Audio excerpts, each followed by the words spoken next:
Well, the time has come. It is the start of a new school year, which means it's the time for a new athletic season as well. All the way across the board here for the Wylie Bulldogs. 2025 is underway. Welcome to our first edition of the Wylie Bulldogs Sports Zone. I'm your host, Andy Penny, sitting here with the head coach, the head football coach of the Bulldogs, head coach Clay Martin, who gets ready to start season number 6. The Bulldogs will be on the field for the first time in 2025 coming up on Friday against the Brownwood Lions. We'll get you ready for that one. We'll preview what the Bulldogs look like on the field as far as the coaching staff as well. We'll talk all sorts of Bulldogs over the course of the next 30 minutes to get you ready for Wylie and Brownwood on Friday. Coach, welcome into the show. Welcome back to another year here at Wylie High School. What year is this now for you here at Wylie High? I think this is 33. 33. Man, you look good for being here for 33. I'm not sure about that anymore. Well, welcome back.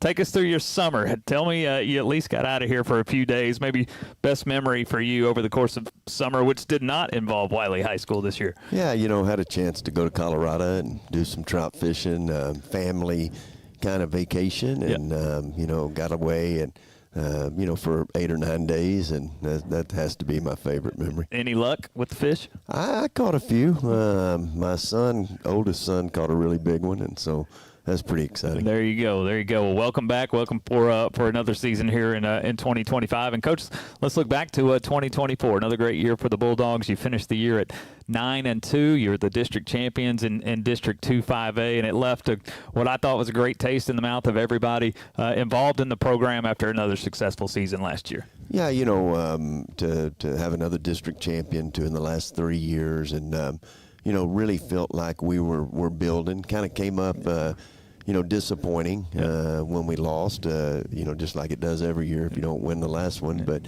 I thought we made some strides, had a really good year, and, it's something we can build on. You look at what you've done now over the course of the last 3 years. So your senior class here, the class of 2026, can look back in their high school days, and now over the course of the last 3 years, you've won 27 football games. You have 2 district championships over the course of those last 3 years, and 3 impressive playoff runs as well. It took a while to get the wheels turning here in Class 5A, but I feel like the expectation, which has always been there, has now been met over the course of the last 3 years, and I think it leads to what to be expected here this year too. Yeah, the credit for that, obviously we've continued to push and to try to get better as a staff and as a program, but the kids have worked so hard, just have gone back to work this season in particular, starting in right after Christmas, and really have done a great job of building our teams each and every year. Take us through what from last season to now looks like. Obviously, an off season through the spring semester. You get to do some spring football, and then your summer workouts as well. What does the last 8 months look like for your program? Yeah, it's it's changed a lot from how it used to be, and we have different phases during our off season program.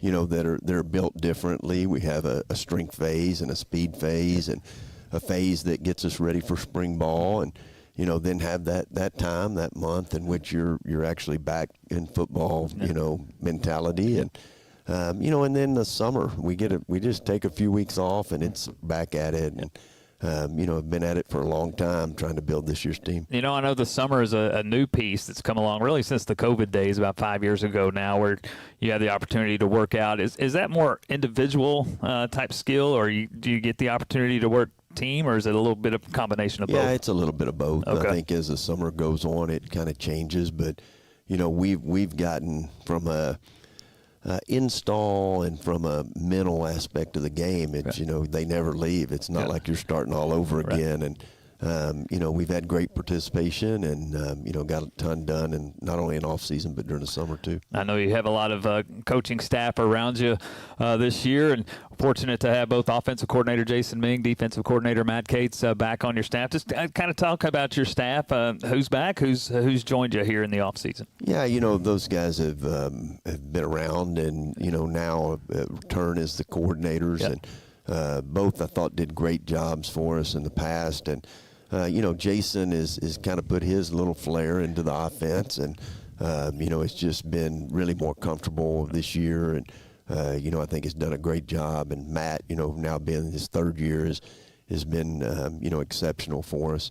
we're able to add Ryan Lucas, a coach's son who's come in with a lot of knowledge and really is handling our special teams as a special teams coordinator, and will just do a great job for us. And that coaching staff does a fantastic job with all those guys. Look forward to seeing them. One that is not here, I'll give you a chance to brag on Garrett, who had an opportunity to go pursue an offensive coordinator job.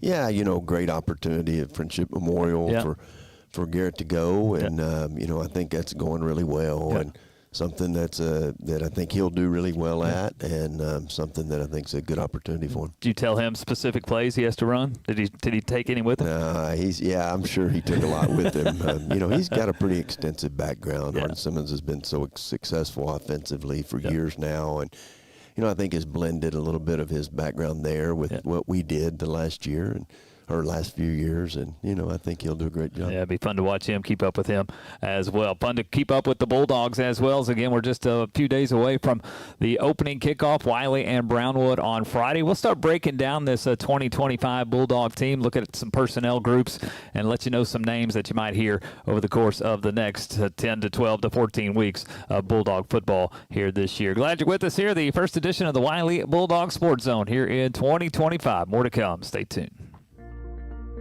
At Borland Sobin & Partners, your comfort comes first. We understand that going to the dentist can be stressful, so we designed everything to make your visit as easy and relaxed as possible. You'll find a warm team, a welcoming space, and gentle care that focuses on keeping you pain-free. If you're in pain, we offer same-day appointments because you shouldn't have to wait for relief. Whether it's a cleaning or something more involved, we make sure you feel safe, heard, and taken care of every step of the way. At Taylor Electric Cooperative, we are more than just the services we provide. For generations, we have been the link that has connected members to our local community. From those who remember when the lights were first turned on to those who rely daily on our high-speed fiber internet, we are here to make certain that those connections never dim. Because we understand that the most important connection we will ever make is the one we make together. At Taylor Electric, we have provided generations with services for living and connections for life. For over 30 years, Lawrence Hall in Abilene has been voted Abilene's best new car dealer by our customers. That's because we offer the best products from Chevrolet, Buick, and GMC, and the best customer service too. And that is still true today. Great products and great customer service. So the next time you need a new car, truck, or SUV, come see us or visit us online 24/7 at LawrenceHallAbileneOnline.com. Why go anywhere else?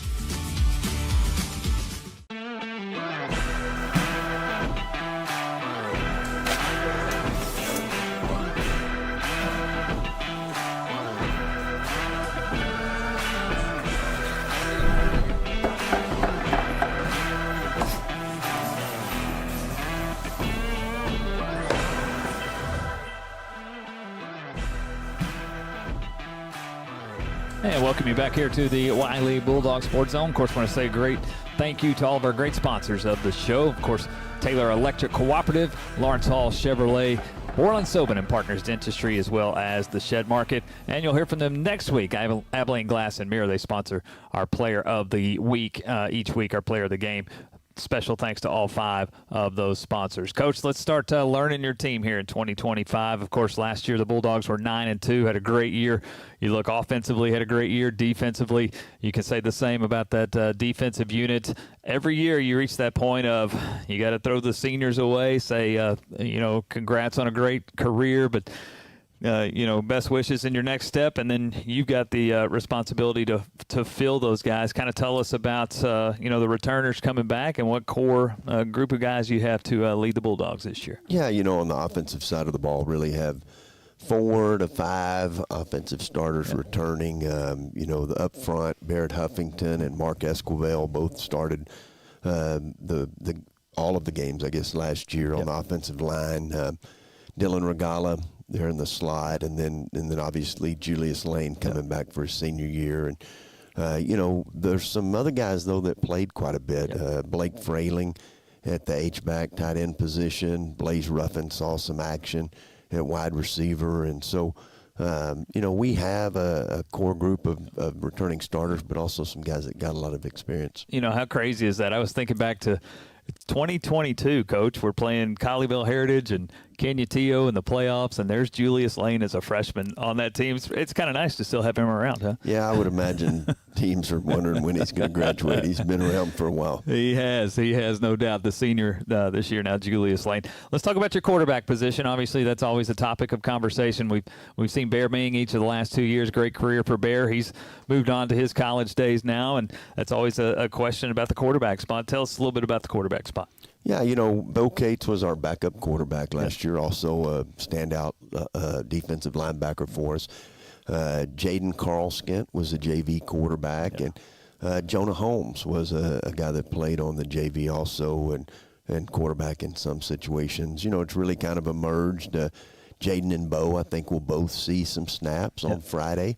And obviously Bo will be playing on the other side of the ball also. Good deal. We'll see both of those guys at the quarterback spot. Just remind us, for those who might be new to Wylie football, what's kind of the strategy? What do you like to do? Ratio, run, pass? Give us some X's and O's talk. Yeah, I think everything we do is kind of based on what the opponent's given us. And so it's hard to say. We would love to say we're balanced, run, pass, but in an RPO system, it's going to be a lot of based on what you're being given. And, I think we'll be able to do both. I think we'll be a team that's capable of throwing it or running the football.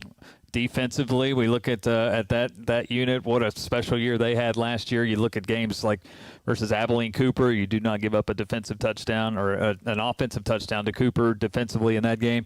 You can say the same about Lubbock. Cooper unable to score a touchdown that night. That defense put up some impressive numbers last year. Of course, some returners, some have left. Give us kind of a feel on the defensive side of the ball. Yeah, a few less returning starters over there. DeAndre Rodriguez started at times last year on the defensive line.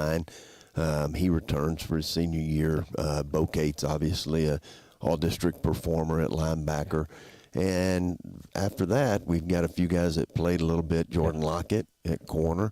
And Blake Frayling played in very limited roles. But, a lot of new faces on the defensive side of the ball. A lot of guys that are either for their senior year getting their first opportunities. And then guys that, I think our JV was really good defensively last year. And, those guys are going to step right in and get their feet wet pretty quick. You made a comment to me. We were talking about your scrimmage versus Abilene High last week, and you said you never know, the first time these guys get varsity experience, are they going to meet our expectations? And you seem pleasantly surprised that they met and exceeded those expectations that you had for those guys. I just thought the effort was so good in the scrimmage the other night. And, our guys were flying around and, especially on the defensive side. And, there were guys that had really big scrimmages for them, guys that kind of showed that they are going to be given a chance to perform at this level. So felt the scrimmage was good overall, very competitive scrimmage, and just thought it was good for both teams. And then finally, special teams wise, you're the beneficiary of having a returning kicker coming back in Noah Reberg. Yeah, Noah obviously a huge weapon for us last year.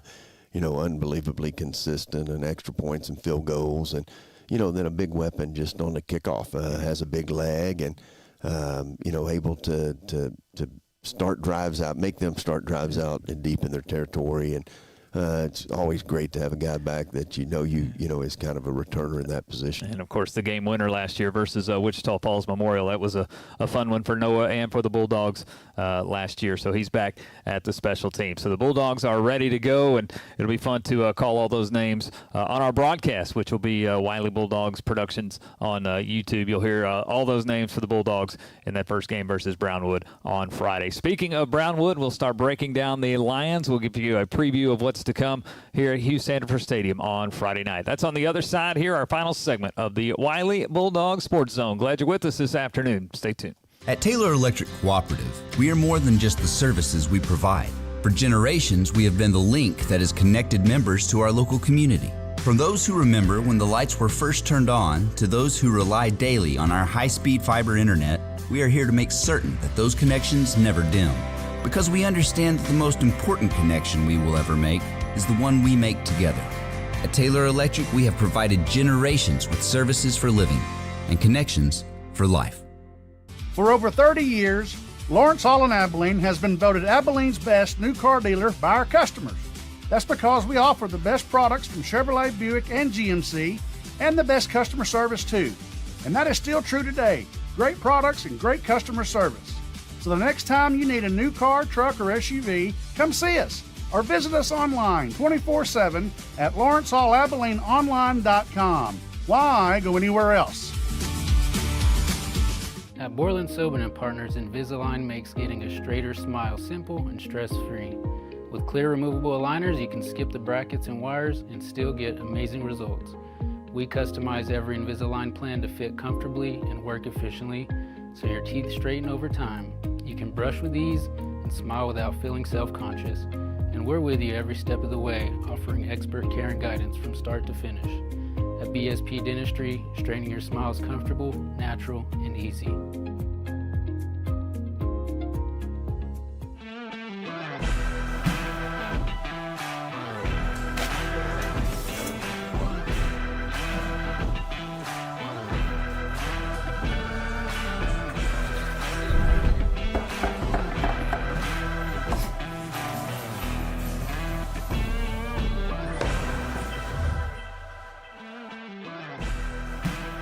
And back one final time, the Wylie Bulldogs Sports Zone. Glad you're with us here as we are talking with the head coach, Coach Clay Martin, getting ready for the 2025 season, as well as the season opener coming up on Friday versus the Brownwood Lions. Coach, let's look at your entire 10-game schedule just to start. Obviously, this is the backside of your 2-year home-and-home situation. So you have the same schedule. You just flip the home-and-home schedule. So trips to Lubbock for Lubbock Monterey, and you get Coronado coming this way, and then to Stephenville, new stadium as Stephenville opens their new stadium. Your 4-game non-district schedule, always tough, always competitive. Your thoughts as you get ready for 2025? Yeah, that's the phase of our schedule we're looking at right now. You know, have Brownwood, Monterey, Coronado, Stephenville. Felt like that was a great test for us last year.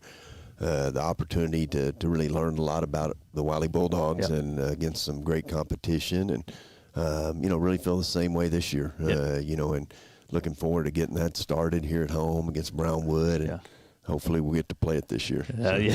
No rain out like we had last year. That was a long night down in Brownwood, and then didn't even get to play. Hopefully not the same. But let's look at your district schedule. Of course, the Bulldogs were district champions last year, and great wins all the way through, the 6-0 record.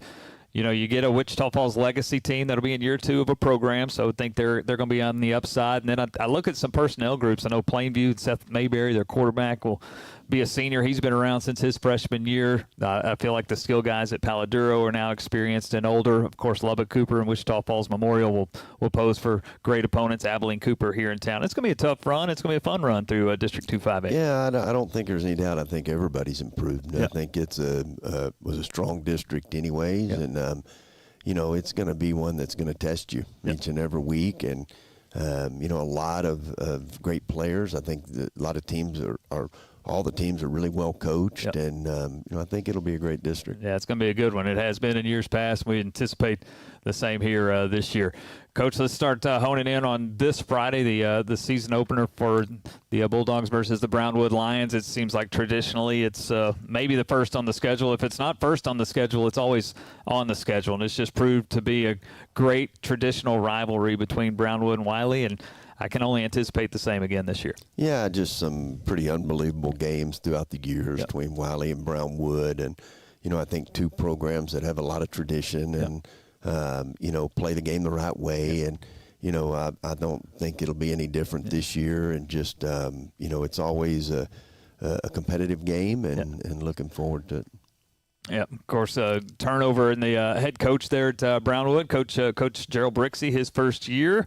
Any history there with Coach Brixey, and do you know him well? Yeah, I don't know him well. We've had an opportunity to kind of get to know each other a little bit since last spring.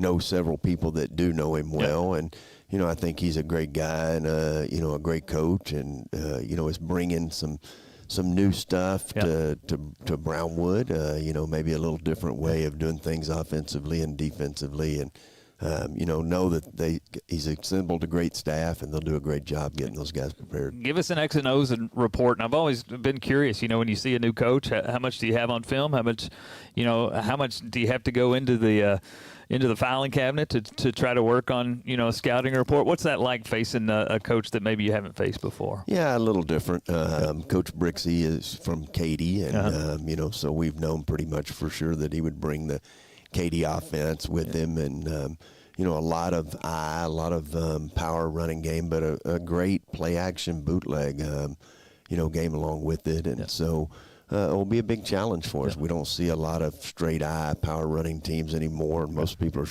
snapping it in the shotgun, and so something we've had to prepare pretty hard. For you, obviously, your first game with your Bulldogs, a non-district contest. What are some of the goals that you hope to achieve here in the first 48 minutes? Yeah, it's how well do we show up and execute. Yep.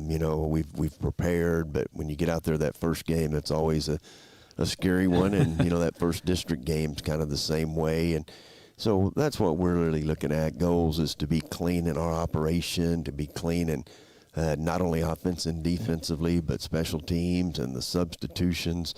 And then, just like it does every week, it's going to come down to blocking and tackling. And, hopefully we do a good job in those areas. You have a favorite Wylie Brownwood memory over the course of the last 33 years? You've been a part of this one a long time. Do you have a favorite one? There's a bunch of them. There's a picture on the wall over there near that locker room that has the Wylie Bulldogs celebrating after a fourth down play deep in with them driving, held them, and so that's probably the favorite memory. What year was that? Any idea? I don't know. They all run together. I can tell you some of the people in the picture. That's about it. There you go. Probably 16. There you go. What about favorite first game memory? Do you still get first game jitters, or is it just another one for you? I don't know.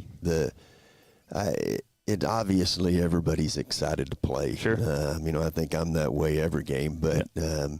The first one of the year, there's so much that is kind of you don't know, and probably my favorite or most infamous memory is the first game that I ever coached as a head coach at Wylie. We're in the locker room fixing to go out, and the 40-second clock goes out. They had plugged the inflatables into it and had blown a breaker, and I ended up laying on the ground over at a ticket booth switching the breaker to get it back on. So, just before you call plays. That'll break the ice right before the game for sure. Head coach and electrician, all in one. Coach, that's good stuff. So, hey, it's going to be fun. I'm looking forward to Friday, and it's always fun.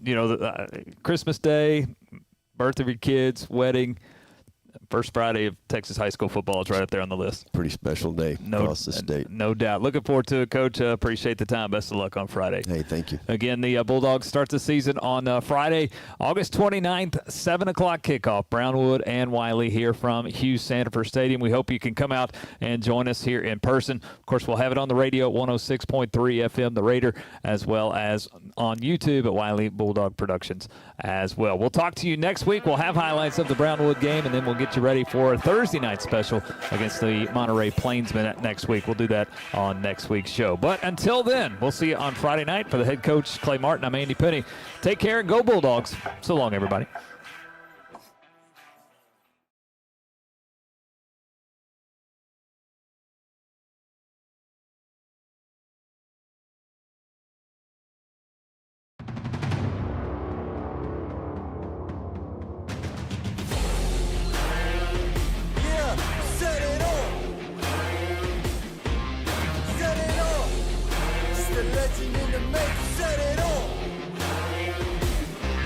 In the great state of Texas, sports is about more than a game. It's about more than the sweat on your brow or the weight on your shoulders. It's about passion. It's about pride. It's about community. It's about playing for the name on the front of your jersey and the name on the back. As you lace up your shoes and tighten your gear, remember the journey that has brought you here. The early mornings, the late nights, the battles fought and the battles won. Ortiz in the left, at the wall. This is your moment. This is your stage. This is your time to compete. never forget in the pursuit of victory that for Texans, how we win is just as important as winning itself. That's why we compete the Texas way, with a respect for others, control of self, and a spirit of competition. Because we know that true champions not only excel on the field, but have the kind of character that make them champions in the game of life. Now let's go out there and compete the Texas way. For in this moment, on this stage today, you are more than just a player, a coach, or a fan. You are a champion of integrity, a guardian of honor. You are an ambassador of the game. This is our legacy. This is the Texans way.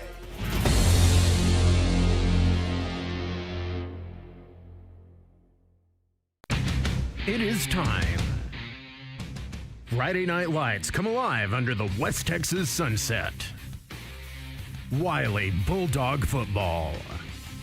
Featuring the Wylie Pure Gold Band.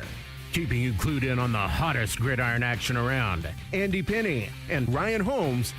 And the main attraction, your Wylie Bulldogs under the leadership of head coach Clay Martin. Right now on 106.3 The Raider, this is Wylie Bulldog Football.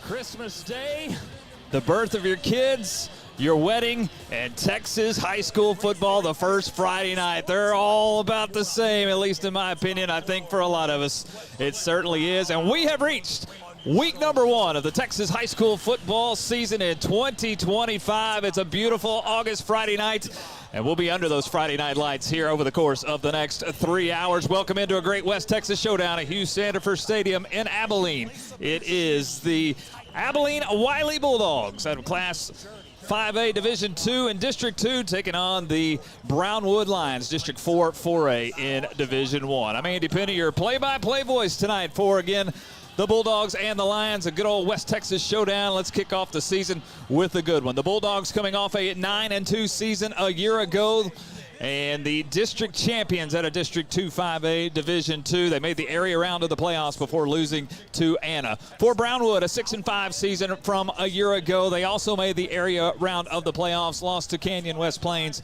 in that second round of the playoffs, but both teams are ready to go, and this is always a fun one. The good thing is, this time last year, we were sitting under rain clouds for hours and hours and hours, and the game was eventually canceled, postponed.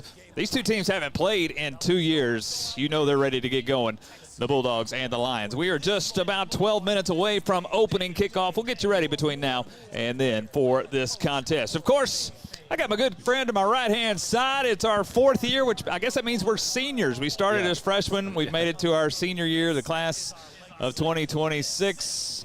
It's my good friend on my right side, Mr. Ryan Holmes. Hodge, welcome to Wylie Bulldog Football, my friend. Man, it is so good to be here. I look out here at the people in the stands.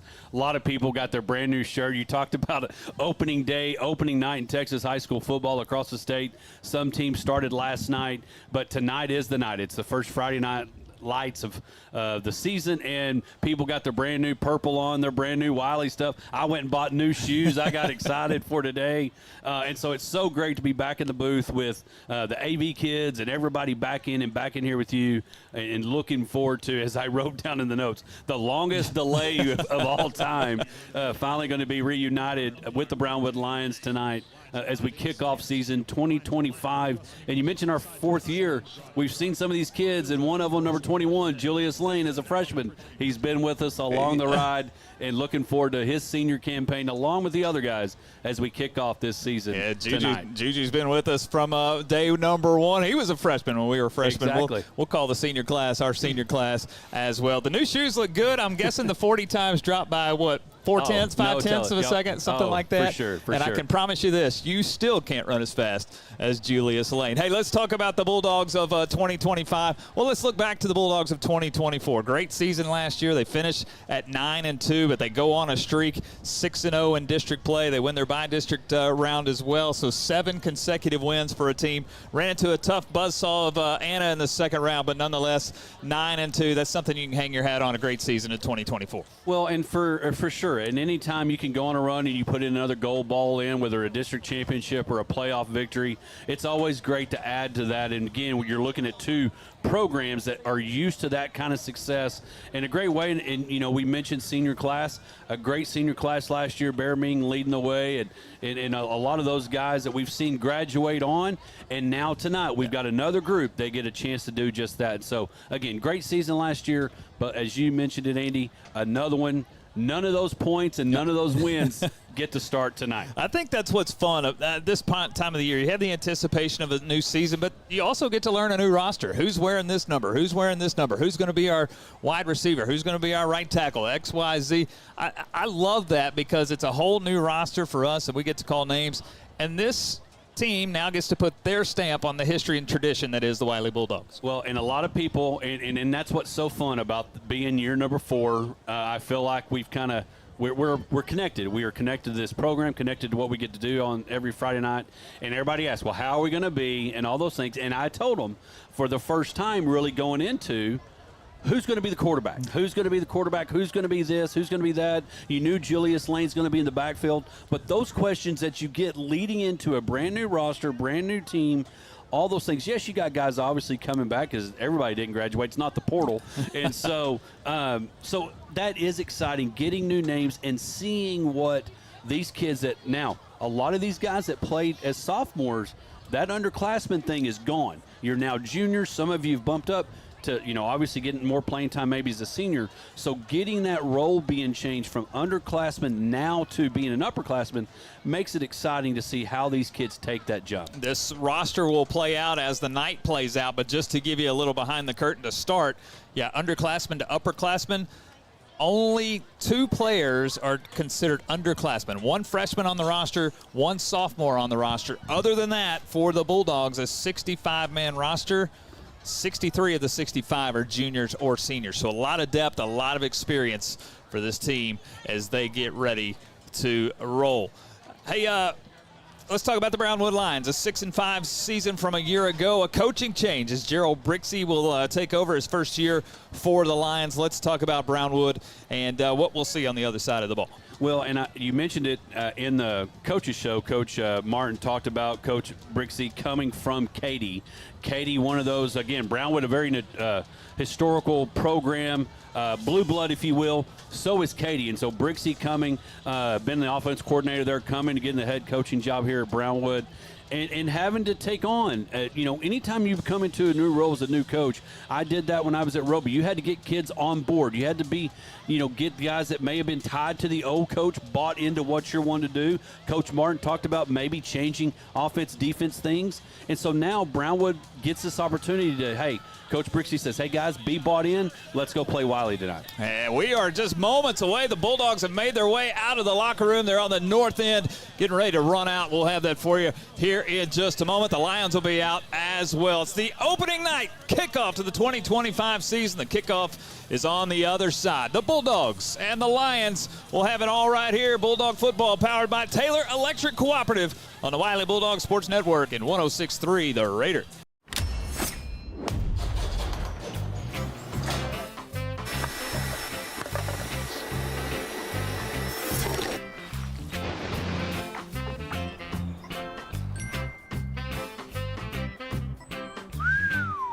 To do my next. 20 up front. First checking from First Financial Bank. Smart boy. Meaningful tools to start a successful financial future today. The hunger to win is fueled by a chance to compete and the thrill of the action. The cheers from the crowd energize our team and push them on to victory. Whether it's the pre-game excitement of tailgating or the post-game euphoria of winning celebrations. Market Street always brings an A game to your party. From kickoff to tip-off and the final buzzer to the last out. Market Street is proud to feed the competitive spirit. At Taylor Electric Cooperative, we are more than just the services we provide. For generations, we have been the link that has connected members to our local community. From those who remember when the lights were first turned on to those who rely daily on our high-speed fiber internet, we are here to make certain that those connections never dim. Because we understand that the most important connection we will ever make is the one we make together. At Taylor Electric, we have provided generations with services for living and connections for life. And back to Hugh Sandifer Stadium. We get ready to kick off the 2025 season. You can see the Bulldogs have made their way out of the locker room, out of the tunnel, and they are on the home sideline. Looking good in the tops, the purple tops with the purple helmets and the white pants as well. We will await Brownwood to join us from the north locker room and come through and be on the visitor side in the all-white, traditional all-white with the white helmets and the Lion logo in maroon on the side of the helmet. Hey, a first chance for us to say special thanks to all of our great sponsors of Wylie Bulldog football. Of course, Taylor Electric Cooperative. They are our title sponsor. Taylor Electric Cooperative, still owned by the members it serves. Neighbors working for neighbors, services for living, connections for life. Taylor Electric Cooperative. Other great sponsors of Bulldog football: Borland and Sobin and Partners Dentistry, First Financial Bank, The Shed Market, Hendrick Clinic Bone and Joint, Lawrence Hall Chevrolet, Intune Music and Sound, Pest Patrol, Animal Health and Medical Center, Abilene Glass and Mirror, and Communities of Abilene Federal Credit Union. All great sponsors. We appreciate their support of Bulldog football. All right, Hodge, it's all game one. You always hear coaches talk about it's the little things in game number one. You got to take care of game number one. And, you know, sometimes, especially with a new coach on the other side, you don't know what, you know, the X's and O's, the strategy will be. So all the more important to take care of your own business on your own side. Well, and again, for Coach Brixey and the Brownwood Lions, you're exactly right. Now, one of the benefits that they get that's different than, you know, 5A and 6A, they get 2 scrimmages. And so they're able to do those things, go through scrimmages. But still, a scrimmage is a scrimmage, and you really can't get in game shape, game feel until you actually kick off on a Friday night at 7 o'clock. And so it is going to be totally different tonight as you get ready for a real game, playing somebody else. Things matter. But then again, for the Bulldogs, you're ready to play somebody different, work on the things that you've been doing, and now practice and bring them onto the field. You're seeing the captains make their way out to the 50-yard line. For the Bulldogs, it's DeAndre Rodriguez. He wears number 0. Michael Pena-Perez, number 9. Julius Lane, number 21. And Barrett Huffington, number 54. They're your captains for the Bulldogs. Carson Noe is a captain for the Lions, as well as Judson Colson, Wyatt Wolf, and Brinson Martin. The captains again out at the 50. Beautiful night here tonight. And we'll send it down to the 50-yard line. This is a team that gets to call a coin toss. What are you going to call? He's going to call. He's going to call what? He's calling tails. All right, we're going to have the flip. Okay, flip it. Okay, you won the toss. You've elected to defer. All right, let me. Andy Hodge, as you hear, Brownwood wins the toss and will defer to second half. Thank you. That's Dustin Tatro, our producer extraordinaire. He gets on the mic every once in a while. He's down there at the 50-yard line. Appreciate that. Dustin. Brownwood again wins the toss. They'll defer to the second half, so we'll see that Bulldog offense on the field to get things started. And we'll see a new quarterback as Jaden Carlskin, the junior, will get the call at QB. And again, he got some action last year. He's the JV quarterback. And then tell people all the time, you can play the 6 o'clock, 5 o'clock slot, but when you get that 7 o'clock slot, totally different ball game, and a great opportunity for Jaden to step up and get after it. And I'll get more when we get to the keys to the game, but looking forward to seeing Jaden Carlskin under center or really back behind center tonight. We pause here at Hugh Sandifer Stadium to recognize our great country, the United States of America, with the playing of our national anthem led by Kyle McDonald and the Wylie Pure Gold Band.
Another beautiful rendition of the Stars and Stripes, our national anthem. We say thanks to all of those who protect our freedom both here in the United States and worldwide. Thank you for your service and all you do. All right, Hodge, coming to you. We're moments away from kickoff. Keys to success, keys to victory for the Bulldogs tonight.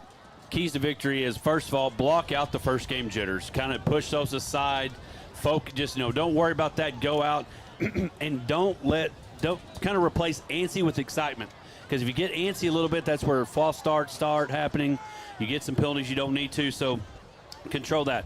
Coach Martin talked about it. Blocking and tackling well is going to be huge.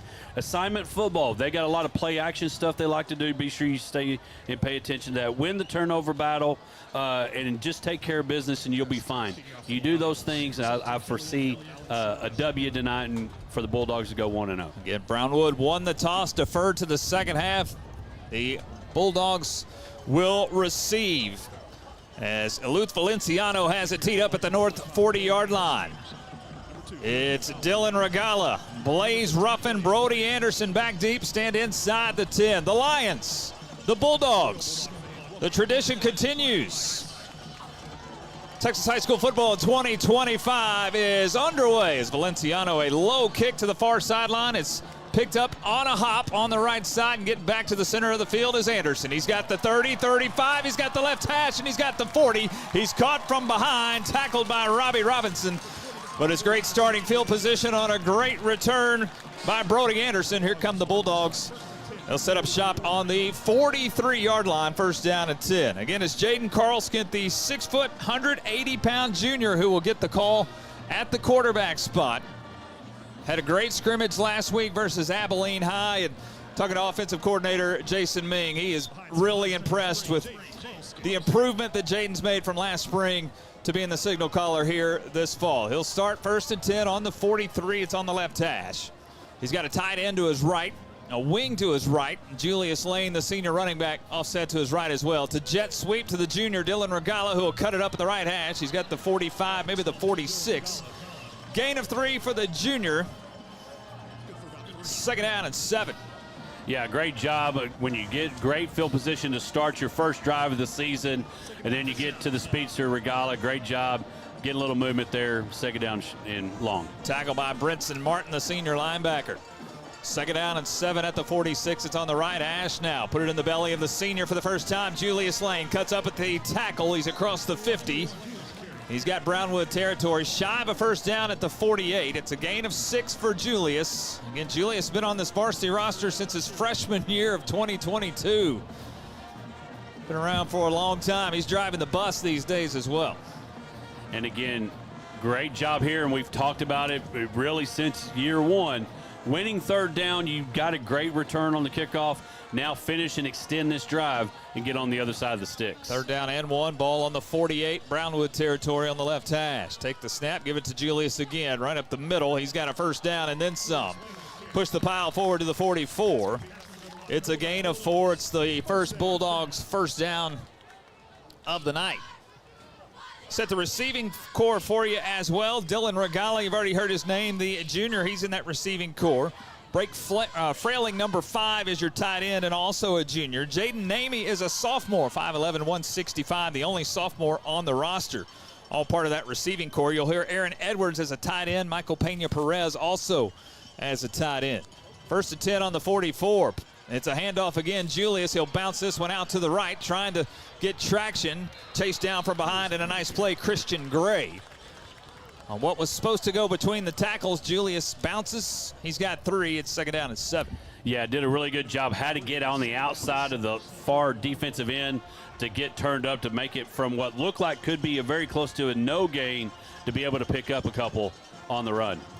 Starting center tonight, Barrett Huffington, the 6', 275-pound senior, who wears number 54. Left guard, Sutton Stevenson, 245-pound junior. Your left tackle, Mark Esquivel, the senior at 6', 265. Handoff again, Lane, stretch play coming left with room. 35-30, breaks the tackle. He's got the near sideline. 20-15, and knocked out of bounds just inside the 15. Put him on the 12. It's 29 more for Julius. Bulldogs are in the red zone, first down and 10. And a great job again as you watch the replay. Great job. Well, it's not there, but up there. But I thought we were about to see a replay. Great job by the offensive line with the kick out. Really great run. A hole that looked like the Red Sea opening up for Juju, and great job there. And now, opportunity to try to finish this drive off. It was Sir Bean, number 1, junior defensive back, who finally got Julius down to the ground, but not until after 29. First down and 10, new back in the backfield, handoff, same result. That's number 34, that's Cooper Jones, 175-pound senior. His first carry puts the Bulldogs down to the 8-yard line. It is a 4-yard game. We'll call it 2nd and 6. Long 5. Yeah, still can get a first down if need to without having to score. Every play thus far has been on the ground. No passes yet. 6 plays all on the ground. 2nd down and 6. Balls at the Brownwood 8. Tight end to the left, frailing the wing off to the right. Handoff Julius again. Breaks the first tackle. He's got the 5. Gang tackled at the 3. Shy of the first down. As leading the way, Roll Ebenhart, the defensive lineman. It's another 3rd down and short here. 3rd down and 1 for the Bulldogs at the Brownwood 3. Just underway tonight, the opening drive. 8:30 left in our first quarter. We're scoreless. Great kickoff return by Brody Anderson to the 43. And the Bulldogs have done it all on the ground. Timeout here for Clay Martin and the Bulldogs. Want to make sure you get the right play call here. Early in the game, first drive. Chance to take an early lead, 3rd down and 1 at the Brownwood 3. Yeah, and you're getting a lot of confidence. We've talked about maybe some replacements, some new guys. We had, Sutton Peck some graduation from the offensive line. Great job by the big fellas up front, creating openings for the running backs, Jones and obviously Julius Lane. A lot of lanes for Juju to run through. And now you see Coach Martin calling a timeout. You want to get this right. You want to get this right here, punch it in. You've had a great drive, started with a great return, and now you want to find a way, as you like to say, to find that purple turf here. It's fun to see that purple turf for the first time. Hopefully we get to see that a lot this year. Well, and you think about it, we talked about scrimmages and shape and all those things. Game shape's a little different. Maybe a timeout here not only to get a little I'll probably tell you who really likes that timeout is the Brownwood defense. Yeah. They have been stretched here thus far. Chance to make a big play here for the Brownwood D. 3rd down and 1. The Bulldogs are 1 for 1 on 3rd down conversions. An early 3rd down and 1 in the drive. We've got a 3rd down and 1 here from the Brownwood 3. It's on the left hash. Bulldogs will huddle coming out of the timeout as they come back out onto the field. And now we'll break out. And there's the elephant trunk for the first time this season. The old wing T look. Dylan Regala off right tackle. He's got the purple turf. And Dylan's in the end zone from 3 yards out. It's a Wylie Bulldog touchdown. That's one way to open the season. 57 yards all on the ground, 6 points on the scoreboard. Yeah, great job. Called the timeout. Give him a whole different formation. Coach Brixey he saw that all last year. If he watched any film getting ready tonight, new formation there to punch it in. And now waiting for the PAT. As Noah Rehberg, the 6 foot, 170-pound senior, is on. But the Bulldogs will go for 2. Direct snap. Bo Cates, the junior, straight up the gut. He's in for a 2-point conversion. And the Bulldogs will put 8 on the scoreboard. We've got 8:18 left in our first quarter. It's Wylie 8 and Brownwood 0. Bulldog football, we're powered by Taylor Electric Cooperative on the Wylie Bulldog Sports Network, 106.3 The Raider. For 100 years, Hendrick Health has been the regional leader in healthcare, combining medicine, ministry, and research, providing high-quality healthcare for every patient in West Central Texas, expressing our mission through service consistent with the healing ministry of Jesus Christ, advancing medicine and healthcare through clinical research. In 1924, Hendrick Health was founded by pioneering West Texans who believed in caring for each other. That legacy lives on today, together for better health. Folks, frankly speaking, I was pretty nervous about buying my first ride. It felt like trying to fold a fitted sheet. Confusing and slightly terrifying. But with ATFCU's first-time auto buyer program, it's as easy as just throwing the sheet away. With great rates and free gap protection, ATFCU has me riding in style. Get on track with the first-time auto buyer program at Abilene Teachers Federal Credit Union. Visit AbileneTeachersFCU.org for more information. All loans subject to credit union approval. Limitations apply. Equal opportunity lender. Here is the kickoff, a short kickoff, taken at the 10-yard line. That's Raven Prado. He'll get up the middle between the hashes. He's got the 30 and the 35. Good return for Prado, and that's where the Lions will set up shop. 1st and 10 on their own 35. 8:26 left first quarter. It's Bulldogs 8 and the Lions 0. We give you our Communities of Abilene Federal Credit Union scoring drive summary. Bulldogs go 8 plays, 57 yards, all on the ground, 3:42 off the clock. Dylan Regala, the 3-yard touchdown run. Bo Cates, the 2-point conversion run. And the Bulldogs have the 8-0 lead. Judson Colson at quarterback for the Lions, the senior quarterback. Start with a tight end to his left, straight I formation and motion into the formation all the way across. Take the snap, they'll run power right up the middle, and a good hole as out across the 40 to the 41 is the running back Levi Pearson, another senior. Good power for 6, and the official in the middle of the field even took a tumble there. Yeah, yeah. I'm glad he's all right. He bounced back pretty quick. Bit of a struggle on the exchange on the handoff, but was able to get it, be able to get a clean handoff and a big first down for the Brownwood, for the Lions. Yeah, Pearson again, the running back, wears number 16. He dots the I in the formation. Old school here, tight end to the left, straight I. 2 receivers now here to the right. Colson will take it, hand it off again. Met in the backfield this time. And a loss for Pearson as DeAndre Rodriguez, the 6'1 senior nose guard, busts through. It's a loss of 3. Rodriguez making his presence known, one of the captains for the Bulldogs. It's 3rd down and 7.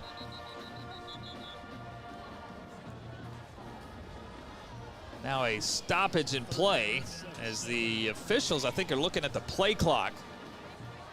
Play clock reset in a hurry. And now the officials want to come together. It's a 40-second play clock, kind of the natural motion of the play clock, but it started fast. I think they're going to pump the play clock reset. Yeah, Brownwood trying to get up, get ready to roll.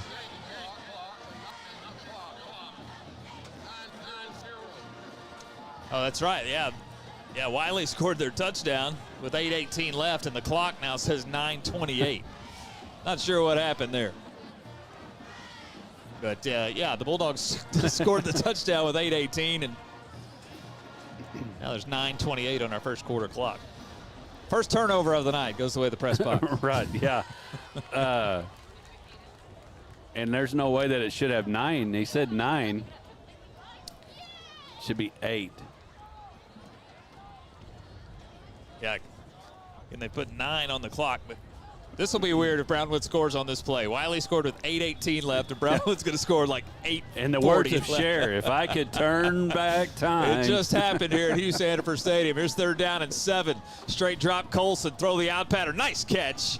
Carson No, the catch, the senior. And it's enough for a Brownwood first down. Give No 9 on the catch, and Brownwood will keep the drive alive. Yeah, first pass of the ball game tonight again completed there. Denoe gets the Brownwood's first down of the season, and again the first pass of the night. With still 8:47 left to go. This will look really weird in the box score if Brownwood were able to score here. They'll go tight formation here. 2 tight ends. And again, real important here to watch your keys. Single back in the backfield. As Colson will take the snap whistle, we'll have our first pest patrol penalty flag as a false start here on the Lions.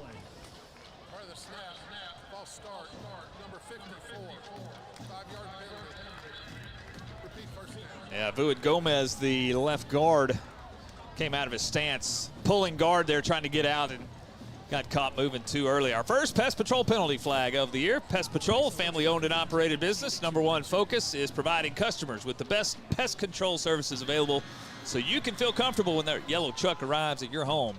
So good friends at Pest Patrol. First down and now 15, ball at the 42. Colson again up under the center, tied into his left. Drops the snap this time, it's loose. All he can do is fall on it. That snap never got up into his hands as he was up under the center. It was snapped between his legs, never got to his hands. He's able to fall on it, but it is a loss of 7. And now the Lions go in the wrong direction. Yeah, and Andy, we talked about that jitters a little bit. First game jitters, all those things that come with that. And when you've seen DeAndre Rodriguez run right by you and destroy your running back a few minutes ago, you get a little nervous. Safe to report we are now below 8:18 on the clock, so we won't have the crazy play in the box score. Second down and 22 now. Lions, they're on their own 35, just inside the right hash. Another tight formation, tight end to the right. Lone back in the backfield, whistle, and a Gerald Brixey timeout for Brownwood. 7:28 left in our first quarter. The Bulldogs an 8-0 lead. And again, I think you could feel just the first game transition jitters here for Brownwood, just trying to collect themselves offensively, just doing fine. Just you could tell there's just some communication and just trying to knock off some rust and all get on the same page. Well, and when you're at practice and you're signaling in plays and you're calling in plays, it's all right there. There's not a whole lot of noise. There's not bands. There's not distractions. There's not everything that goes in. And then the same thing when you get to a scrimmage. You're not doing a whole lot of headsets and all those things. Well, now you're calling these plays. That clock does matter. If you don't get a play called in within the play clock, you got a flag. So there's a lot of things that go on that's different in a game. And so you're starting to see those. And, again, Coach Brixey has a little bit of not a whole lot of momentum because you had the penalty and the fumble. But now you're trying to keep this drive alive and do your best to not let the Wylie Bulldog offense get back on the field sooner than they can.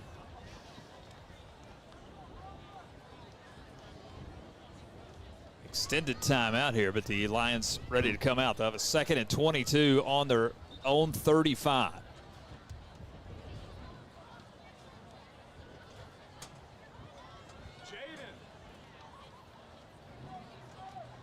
Getting ball just inside the right hash.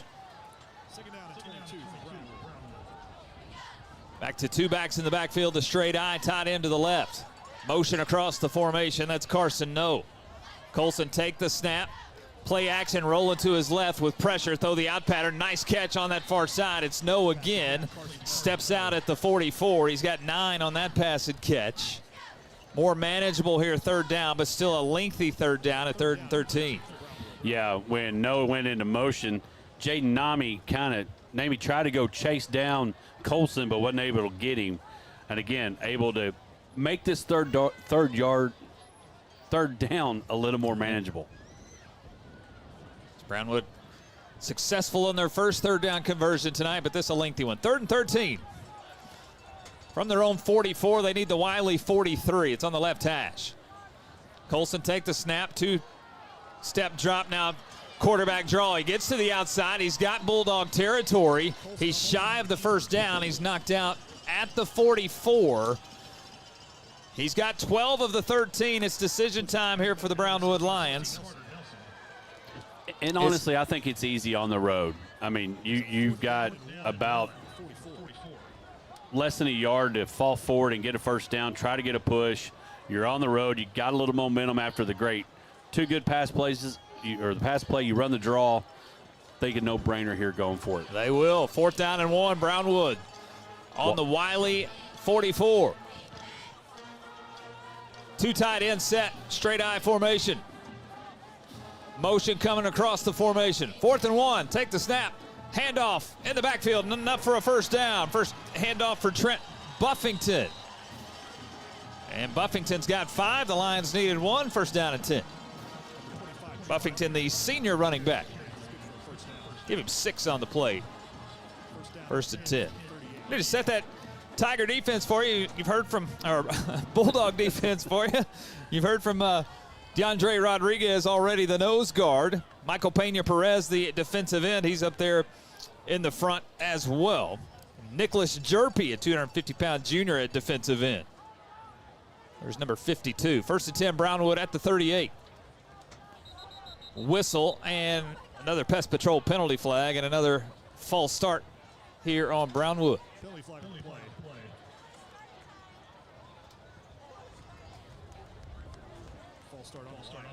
Second one here of the drive.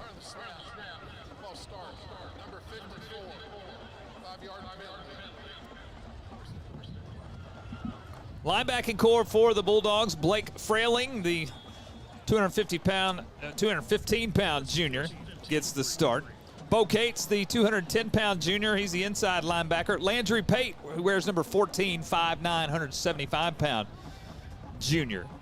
And Cooper Hill, a 5'10", 190-pound junior, who wears number 20. That's your linebacking core. 1st and 15 now for Brownwood. It's Colson rolling to his right with pressure, gets around it, throw another out pattern. Nice catch, big hit. A great catch as he holds on to it. That's Connor Cornelius, the junior wide receiver.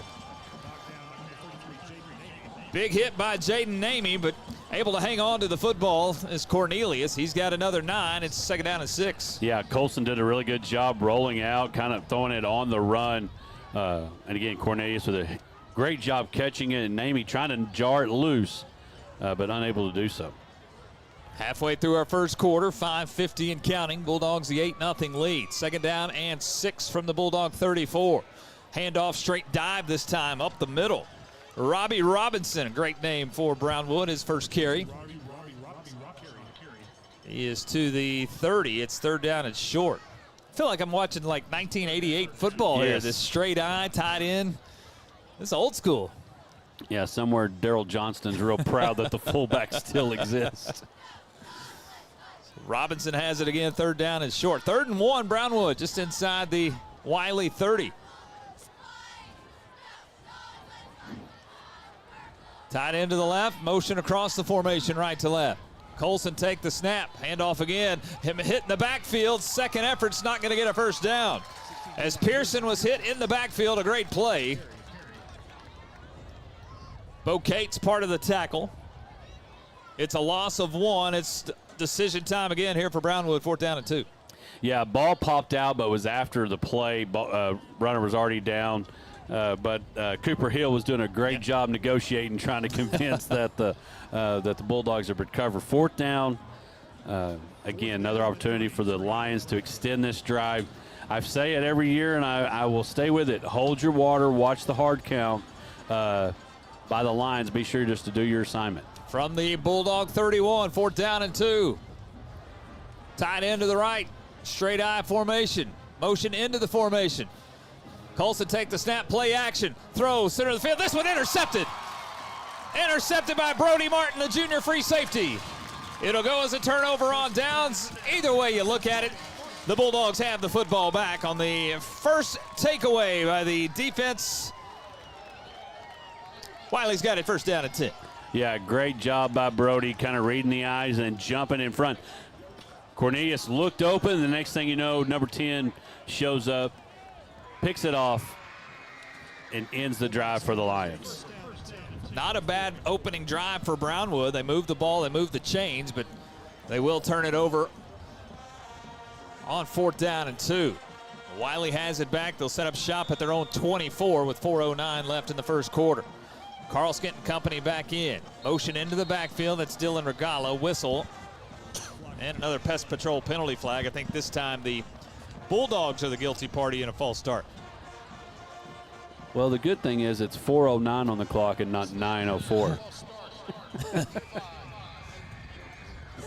I'm not sure how they reset the clock like that, but we're playing the college time here in this first quarter. We'll get a good 15 minutes in here in this first quarter.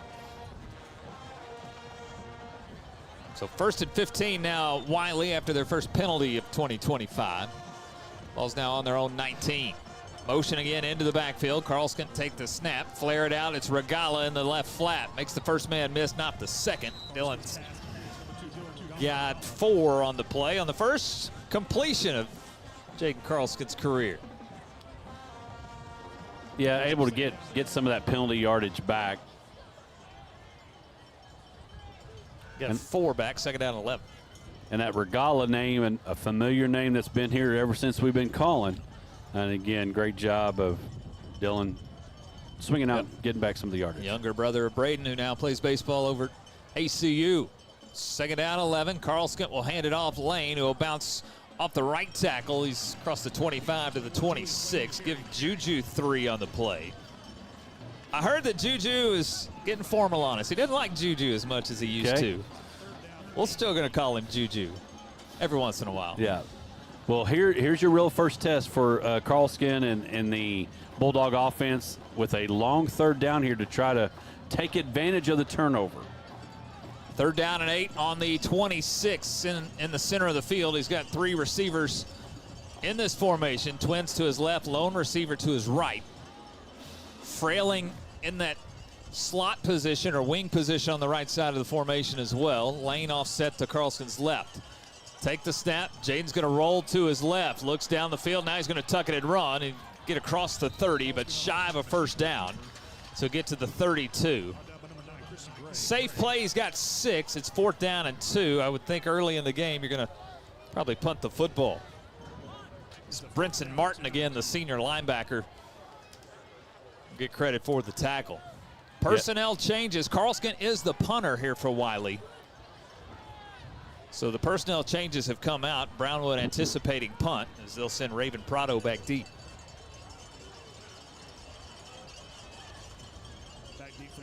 Long look over to the sideline for Carlskin. Just 7 on the play clock. Jaden's going to have to hurry. Now Prado will come up and play a safety position. Play clock at 2-1. It's at 0, and the penalty flag will fly. I think the Bulldogs were trying to see if Prado would come up sooner and play defense and allow Carlskin to kick it over his head with no return. The false start's not the end of the world here early in the game. Now 4th and 7, but I would think your assumption of a punt now goes to, yeah, they're going to punt the football. Yeah, and again, you mentioned early on stuff. That allows that to become an issue, and not a big booming punt, but gets a Bulldog bounce in favor for the old Bulldogs. Rolled down. As it hit in Wylie territory, but will roll and come dead at the Brownwood 36. So able to flip the field. Brownwood, their second drive. 1:40 left in our first quarter clock. It's Wylie 8 and Brownwood 0. I want to say a special thanks to Borland Sobin and Partners Dentistry, cosmetic and family dentistry, providing the best care possible from routine checkups and cleanings to dental implants and orthodontics. You can find them online. That's bspdentistry.com. 1st and 10, Brownwood again on their own 36. They'll start on the left hash. It's Colson up under the center again in the straight eye formation. Take the snap, play action. Rolls to his right with pressure and just throws it away. That should get a flag, and it will. It's Landry Pate, the junior, all up in the grill of the quarterback Colson, and this should certainly be intentional grounding as Pate closing in on the sack. Yeah, it should be. We got a negotiation going on between the white hat and the sideline judge. I'm not sure who he thought might have been in the vicinity. Get the call from the white hat. There we go. Intentional grounding. Lost him down. Spot foul. Well, that's a huge loss from where that takes place, from the 36 back to the 20. And again, probably first game jitters, first game maybe starting as a quarterback. Take the sack there because you throw it instead of now 2nd down in Brownwood. So give Pate credit for the sack and then the spot foul. So an 11-yard loss and then the 5-yard penalty. Handoff stretching right. That's Pearson, nowhere to run as he's bounced all the way to the outside. Bo Cates giving chase. Aaron Edwards, the junior defensive lineman, number 12, giving chase. Cooper Holcomb was up there as well. Gain of 2. It's 3rd down and forever. Yeah, Landry Pate did a really good job forcing Pearson to bounce outside and allowed Cates to come over the top. Great job doing your assignment. So 3rd down and 24. Ball's on the 22. Handoff, safe play is short run for Pearson. He'll pick up 6, well shy of a first down. It's punt situation here for the Lions. Michael Pena Perez will get credit for the tackle. 3-and-out series for the Wylie defense. Yeah, great job. Started off with the I would go ahead and call. I don't know if you call it a sack when you did the intentional grounding, but great job by Pate. Penalty put them way back in their own territory, and now an opportunity to see what Regala can do on his first punt return of the season. Valenciano in punt formation. Regala stands at the Wylie just outside the 35-yard line. Good snap, chest high. Valenciano, a nice kick. Regala will trace it, catch it at the 35. He's up the left hash, center of the field, 40. And will drop just outside the 40 at the 42. 28 seconds left, first quarter. Wylie 8 and Brownwood 0. Bulldogs coming out for their third drive. Brownwood with 42 yards of offense thus far. Wylie at 70 yards, 66 on the ground. Carlskin 1 for 1 for 4 through the air. Pretty clean first quarter for the Bulldogs thus far. Yeah, just had the one false start penalty on that last drive, but for the most part, been able to be pretty clean. Of course, a big first drive. Of course, now we have 28 seconds left in this first quarter that should be gone. But you know, again, I go back to shape. Game shape's a lot different, and you know, kind of get through this first quarter, and because we got some guys playing both ways. Ball's on the 42, first down at 10. Frailing is a tight end. He's on the left side, 3 receivers set. Carlskin's going to keep it in a little zone read. He gets up the right hash. He gets to the outside. He's into Brownwood territory with a first down. He's to the Brownwood 45. Tackled in the open field by Sir Bean, but well, it's nice to have in your arsenal. Jaden Carlskin, the junior, 13 on the ground and a Bulldog first down. Yeah, really good job, and Amy doing a really good job as a receiver, blocking downfield, allowing the Carlskin run to continue and extend it. And again, looks like we're going to come to the end of the first quarter, and we'll start first down when we get to the second. Yeah, looks like the Bulldogs are going to let this first quarter milk down. They are under formation, but 3, 2, 1, and now 0's on the clock. First quarter has come to an end in 2025, and at the end of 1, it's Wylie 8, Brownwood 0. Bulldog football, we're powered by Taylor Electric Cooperative. We're on the Wylie Bulldog Sports Network, 106.3 The Raider. At Borland Sobin & Partners, your comfort comes first. We understand that going to the dentist can be stressful, so we designed everything to make your visit as easy and relaxed as possible. You'll find a warm team, a welcoming space, and gentle care that focuses on keeping you pain-free. If you're in pain, we offer same-day appointments because you shouldn't have to wait for relief. Whether it's a cleaning or something more involved, we make sure you feel safe, heard, and taken care of every step of the way.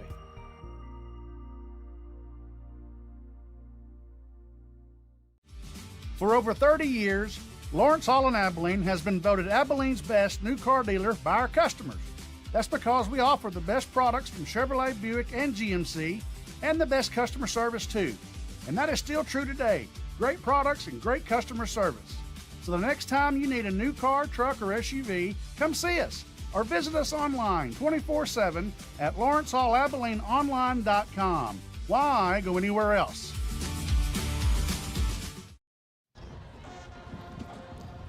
You're ready to start the second quarter. Bulldogs an 8-0 lead. Andy Penny along with the Hodge, Ryan Holmes. Glad you're with us here on 106.3 The Raider, the Wylie Bulldog Sports Network. Bulldogs scored on their opening drive, punted on the second. They're into Brownwood territory here to start the second quarter on their third drive. High snap, almost a direct snap to Julius Lane as he's able to make the catch, get a short gain for Julius. We'll give him 3 on the play. That was dangerous. That was a high snap. I think it went straight to Julius. Good thing the play call was to give it to him anyway. Julius has 7 carries, 53 yards thus far. Dylan Regala the touchdown, 3-yard touchdown run. And the Bo Cates 2-point conversion made it 8-0. Second down, 7, ball on the Brownwood 42. Trips to the left side of the formation. Carlskin will look that way. He'll throw it. Fly pattern down the field. He just underthrew Blaze Ruffin. Blaze had a step on the defense. Some miscommunication on the backside, but the pass throws underthrown, thrown incomplete. It's third down at 7. Yeah, again, we talk about jitters. That was that first ball down the field for Jaden, again, Ruffin was open, just a little bit underthrown, and you hear it all the time. Jaden would like to have that one back. If he airs that out to the far sideline, that's a touchdown. But just underthrew it. He'll get a chance to throw that one again. Cash Isbell is in the receiving core. He's the lone receiver on the right side. Here on 3rd and 7. Carlson play action, wants to roll to his left, has pressure, gets away from it, stays alive left side. Now backyard football as he gets back into Brownwood territory, has the original line of scrimmage, caught from behind. A lot of running for no gain. Christian Gray will get credit for the tackle. Seeing some athleticism from the junior quarterback. Nice play by Christian Gray as well. Go for a loss of 1, actually, so 4th down and 8 here for the Bulldogs. Yeah, and Carlson tried, and that's where when you're a receiver, you kind of start trying to find a way to come back and settle in and give him a window. Again, he will punt. Nobody back deep. He'll try to corner kick it, but he can't do it. Just inside the pylon into the end zone, and it's a touchback. So 10:36 left in our second quarter, first half, and Bulldogs have an 8-0 lead. Brownwood come out 1st down and 10 on the 20-yard line. Hey, First Financial Bank, our success comes from the lifelong relationships we build with people just like you, recognized as one of the nation's top performing banks. That is First Financial Bank. Yeah, you start out and you get that first drive, you go down, you punch in, touchdown, and then we've had the interception and then punt from the both sides for the last 3 drives. Now we'll see what Brownwood tries to do. Worst field position they've had tonight at their own 20. Colson is 3 for 4 through the air, 27 yards. Does have the interception. It was on 4th down. They'll set up again, shot 1st and 10 at the 20-yard line. A little counter play this time. Right in the hole is Levi Pearson. Cooper Hill, inside linebacker, fills the gap well. It's no gain on 1st down and 10. Yeah, great job by the linebacker finding the hole. They basically tell you when you see that separation, fill the hole. Defensive line doing their job, and a great job by Hill and a big hit. Brownwood at 42 yards of offense. They've lost some yardage due to sack yardage. 1 bad snap and 1 sack in that first quarter of play. So their total yards just at 42.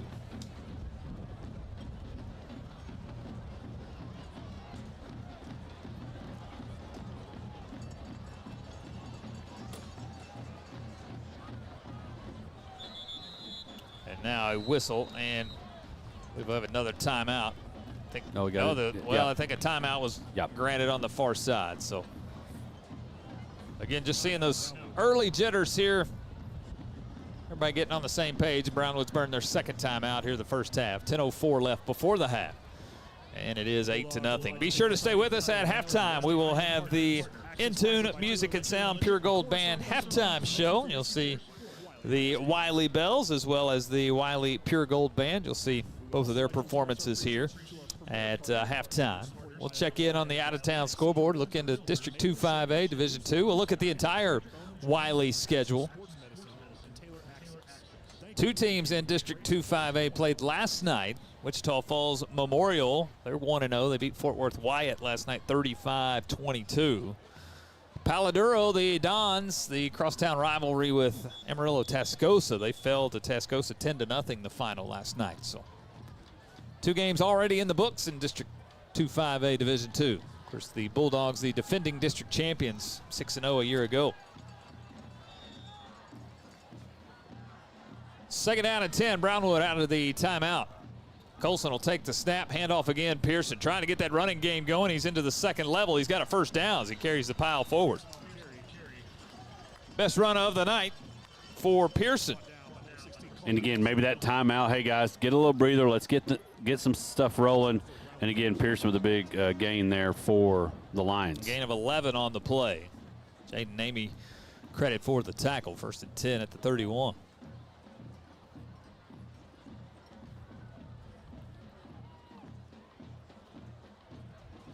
Jacob Bendua is in that linebacking core. Where's number 11, 6-foot senior, 6 foot 200 pound. You can see him on the near side outside linebacker. Brownwood out of the huddle in a hurry. Take the snap. Handoff stretch play, short run. Nicholas Jerpy will get the tackle of Pearson this time. Give him 2 on the play. It's 2nd down and 8. I say Coach Cates, and I mean it by Bo Cates. Bo Cates was directing traffic, making sure, again, some substitutions coming in, making sure alignment was right. And, in fact, we had Bulldogs moving in motion, if you will, while the play took place. And, again, the other guys did the job to make sure nothing big happened. Oh, really? Brownwood came out of the huddle in a hurry. They didn't want to show the formation. Don't do it this time, so make their way up to the line. 2nd down and 7 as Pearson picked up 3 there on 1st down. Ball's on the Brownwood 34. Colson straight drop, looks to his left. Throw, curl pattern, caught. That's no again. Stretches out across the 40, has a 1st down to the 41. 7 more for No. He's been the receiver of choice tonight, his 3rd reception. And Lions have another 1st down. And, again, keeping that drive alive. You got a number of guys playing kind of, playing both ways and, again, putting some pressure on the Wylie Bulldog defense. But, again, looking for maybe another Brody Martin pickoff, interception to turn this around for the Bulldogs. From the 41 on the left hash. On the sweep play this time, Pearson. That's not going to work. He's hitting the backfield. Makes the first man miss, but not the 2nd, 3rd, and 4th. Gang tackle and a loss of 1 on the sweep. DeAndre Rodriguez at nose guard, able to shoot the gap, get into the backfield for the first contact. And the rest of the Bulldogs able to make the tackle. That's a really great job. You hear a lot of times it turns it into a smash when you bring that quarterback in to be an extra blocker.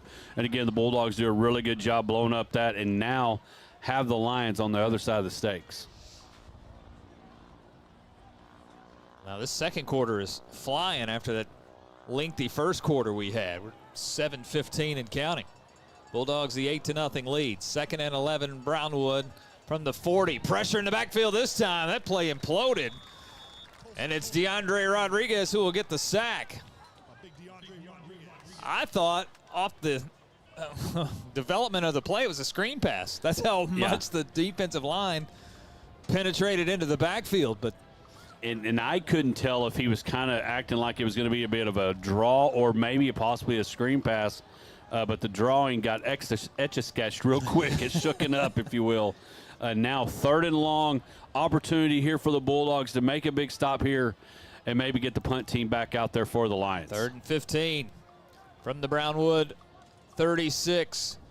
In the shotgun, it goes over the head of Colson. It's loose all the way back at the 20-yard line. And we've seen Colson under center the majority of the night. He goes into the shotgun on 3rd and 15. Snap goes over his head. And it's a loss of 16 all the way back to the 20. Well, that flips your field position. 3rd and 15 was going to be hard enough. But now with the major loss, it's 4th and long. It's certainly punt formation, but it really flips the field position one. And big time, and those that, if you are in the stand listening to us with your earbuds in, that flag is pointing due south. And so now not only are you about to have a punt, but you're going into the wind. Opportunity here for the Bulldogs to have their best field position of the night. Zergala is back deep. He stands on the Bulldog logo right in the center of the field. Valenciano ready to punt it away. Good snap again, pressure, but he's able to get it away. Regala can't get underneath it. It'll bounce, and it will take a Brownwood roll. And come to rest inside the Bulldog 35 at the 34. So the yardage that was lost on the bad snap is regained on the Brownwood bounce. Valenciano, a nice job of flipping the field. Wylie's got it back with an 8-0 lead. 5:38 to work with here in the first half. 1st and 10 on their own 34. And really great job by number 17, Griggs Holland, avoiding the bouncing ball on the turf. Not only did the Brownwood Lions get a great bounce, but it was also kind of going toward Griggs Holland. A great job avoiding that and not letting the ball touch him.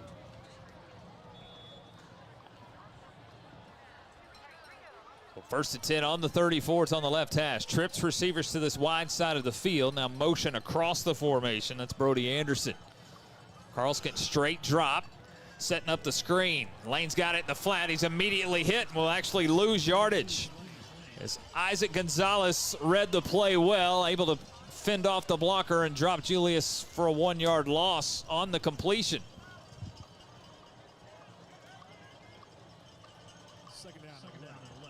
Second down and 11.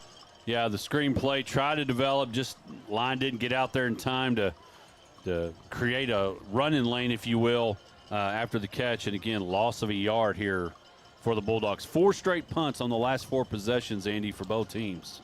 Wylie ran 8 plays on their touchdown drive. They've only run 8 plays total since then. Second and 11 from the 33. Daniel Haynes is on the field, the right tackle, the freshman on the Bulldog roster. A whistle here and a delay of game on the Bulldogs, their second one tonight. Pest Patrol penalty flag. Third penalty of the night for Wylie, and 2 of them have been the delay of game variety. And again, I go back to game type situations, looking at that game clock, knowing, hey, let's get this thing off. Carl Skin's got to get a little more urgency to get that snap off to avoid that negative 5 yards. Second down now and 16 from the from their own 28. Carlskent play action, looks to his left, throw the slant, deflected, almost intercepted, and then caught by Ruffin. And Blaze Ruffin is into Brownwood territory. There's a how do you do, thank you very much. 32 on the pass and catch and a Bulldog first down. Yeah, a great job. Offensive bingo drill there for you for the Bulldogs. Great concentration by Blaze. And now a bit of a tempo speed up here for the Bulldogs. So hand it off Lane on the left guard. Makes the first man miss, carries the pile forward. Yeah, that was a very nice thank you very much. Deflected, almost intercepted, and then into the hands of Ruffin, who turned it into 32. Julius has 6 on first down. It's 2nd and 4 at the 34. 3:50 and counting before the half. Carlson give it to Lane again. Bouncing right, gets to the near sideline. Pushed out of bounds on this near sideline. Christian Gray, the first to get there. Isaac Gonzalez there again. Finn Hull also pushes him out, but Julius enough for a first down after a 5-yard gain.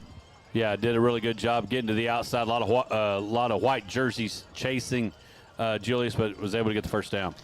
Tempo again, Lane again, bouncing left this time. And we'll get to the 25, knocked off his feet by Nick Rodriguez.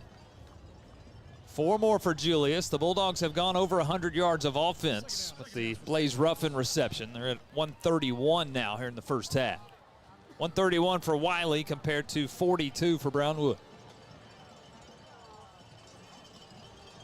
Julius getting a bit of a breather as Cooper Jones goes back in at running back. 2nd and 6 from the Brownwood 25. Carlskent, straight drop, has pressure off the edge, steps up in the pocket, gets positive yardage. He's close to a first down. Inside the 20, the Bulldogs need the 19. It'll all depend on a spot. Looks like they'll call it just shy, but great recognition of pressure off the edge. Jaden picks up 5. It's 3rd down and less than a yard. Yeah, Jaden did a really good job as he kind of stepped back, and I don't think it was a design draw, but kind of opened up and saw the lane and took advantage of it. Well, now 3rd down, less than a yard. Carlskent handed off. Jones has a first down and more. 10. Inside the 10, it's 1st and goal to 7. Cooper Jones with 13. It's 1st and goal, Wylie. Trying to keep the tempo going, keeping Brownwood guessing on the field. Jones will get it again to the left. Stretches it out, tackled in the open field. Rodriguez again from his corner spot. Gain of 1, 2nd and goal from the 6. 2:10 and counting first half. Bulldogs the 8-0 lead, trying to add to it.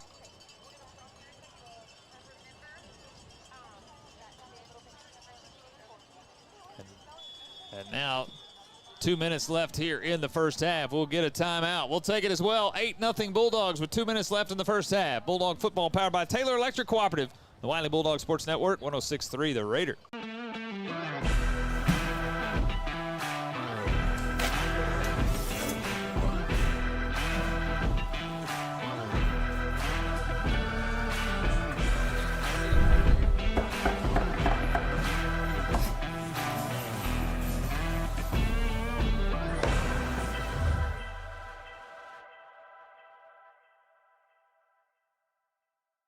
Hi, I'm country singer Lori Morgan, and when it comes to remodeling my bathroom, I trust Zentex Remodeling Group.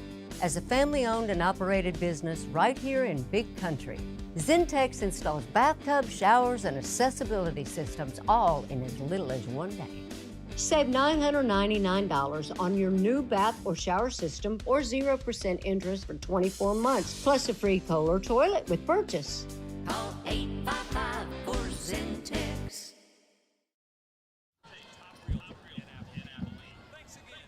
The Bulldogs, with 2 minutes left in the first half, they've got a second down and goal from the Brownwood 6-yard line. Think you stay on the ground here? I think so. I mean, you got plenty of time. We had our first just now. 2-minute warning. Wow. Now is in the high school game as well, the 2-minute warning. I think they call it the 2-minute timeout because I'm pretty sure the NFL has the trademark to 2-minute warning. Well, with 2 minutes left, it's second and goal from the 6. Carls can take the snap. Handoff lane, coming right, hitting the backfield, and will lose yardage trying to stretch to the near sideline. Calvin Webster, the senior, comes up and drops Julius for a 4-yard loss. It's third and goal at the 10 now after the 4-yard loss. Now here's your question here. Do you kind of give – we've seen the legs of Jaden Carlskin put to work. Do you give him the option to, hey, let's play action, give him option, hey, we got to throw the ball, take it in, the option to run as well. But third and goal here for the Bulldogs. It's on the right hash. It's on the 10. Tight end to the left. Carlskin's going to roll to the short side of the field, the right side. He's got room to run. He's got the 5. He slides at the 4. Decision time for Clay Martin and the Bulldogs. Fourth and goal from the 4 after the 6-yard gain. Quarterback sweep to the short side of the field. Clay Martin's elected to try to get points. Here comes Noah Reberg, his first field goal attempt of the year. Interesting here to go to try to put the 3 points on the board. Lions will get the ball to start the second half. Yep. Wylie's going to run the play clock down here. See if Clay will take a timeout. Don't want to give Brownwood any time to work with here in this first half. 3 on the play clock, 2, 1, and now Wylie timeout. 28 seconds left here in the first half. Wylie 8, Brownwood 0, and decision time again on fourth down and go. Yeah, and maybe they change their mind and decide to go try to punch it in. Opportunity for Coach Ming and Coach Martin to discuss that, but it looks like Coach Martin's going to stay with the decision to kick the field goal. Again, 28 seconds left here on the clock here. Brownwood only has the 1 timeout left, and Brownwood's going to feel pretty good going in 11-0 if that's what it ends up when this first half is over. Well, Noah won the job last year as the kicker, recruited off the Bulldogs soccer team to come and kick, and has done a fantastic job, and he'll get a chance here. Of course, the big one last year, the game winner, last play of the game up at Wichita Falls against Memorial. Yeah, that was definitely, anytime you can have a walk-off, whether it's in football, basketball, or baseball, but the walk-off there at Memorial last year was pretty amazing. This is just longer than an extra point, but it is from the right hash, so a tough angle here for Noah. The tee is down at the 12. It's a 22-yard field goal attempt. Bo Cates is the holder for the senior Noah Reberg. Snap is back, the hold is down. Noah from 22 punches it through, and it is good. 24 seconds left in our first half. Our new score, Wylie 11. And Brownwood 0. Did you have 11-0 on the bingo card here in the first half? No, but if that was a square, if you were playing squares or a bingo card, 1-0 probably is not. I guess you get the 21, but 11-0, it would definitely be one of those score-anomies or whatever they call it.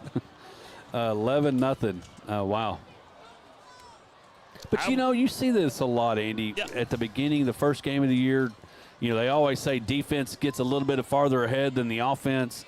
But, starting off a little early again, big touchdown on the first drive, bookend with some field goal at the end with a bunch of punts in the middle. And the great thing is you'll be able to go in, make some adjustments. Okay, guys, the jitters are over. Let's go. Let's go put some more points on the board in the second half. Again, be sure to stay with us for the In Tune Music and Sound halftime show. See the halftime entertainment here at Hugh Sandifer Stadium. That's in 24 seconds. Wylie has the 11-0 lead. Noah's got it teed up now on the north 40-yard line. Raven Prado back deep for the Lions, right at the goal line center of the field. And Noah's kick will come near side and a little bit shorter. This is Carson Noe, who will get it back to the center of the field, has the 20, and will be dropped there. Gang tackled, led by Landry Pate.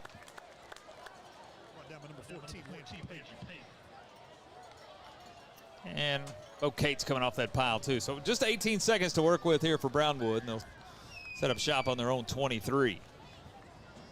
Again, the Lions have had some effective offense. They've ruined it with a few poor snaps and a sack. Because of that, just on our stat sheet, just 42 yards of total offense here in the first half. Yeah, and anytime you kind of have that momentum going, then you let something like the intentional grounding, which was combined with a sack as well. Be interesting to see if they try to get something here with 18 seconds left. Again, one timeout. Colson in that I formation, strong right, just a handoff Pearson. Pearson will bounce to the sideline far side. He's out across the 35 to the 40. It's 17 for Pearson. Now time becoming a factor here. 7 on the first half clock. Brownwood will get at least one more play, or potentially. The clock now winding down, and we'll go to halftime. Thought they might get one more play with a timeout, but they'll take the timeout with them to the half, and Wylie will take an 11-0 lead with them to the half. Opening night of 2025, and at the halftime break, it's Wylie 11, Brownwood 0. We'll take the timeout. Well, again, we'll get you into the In Tune Music and Sound Pure Gold Band halftime show. It's on the other side. Wylie Bulldog football powered by Taylor Electric Cooperative on the Wylie Bulldog Sports Network, 106.3 The Raider. At Taylor Electric Cooperative, we are more than just the services we provide.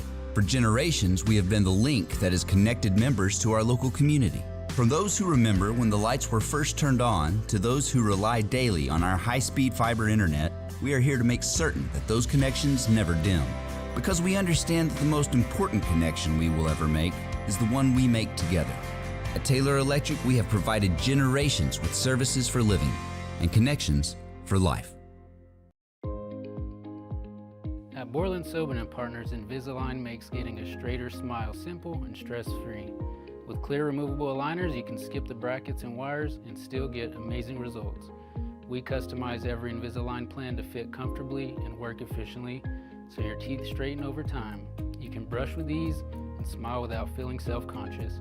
And we're with you every step of the way, offering expert care and guidance from start to finish. At BSP Dentistry, straightening your smile is comfortable, natural, and easy.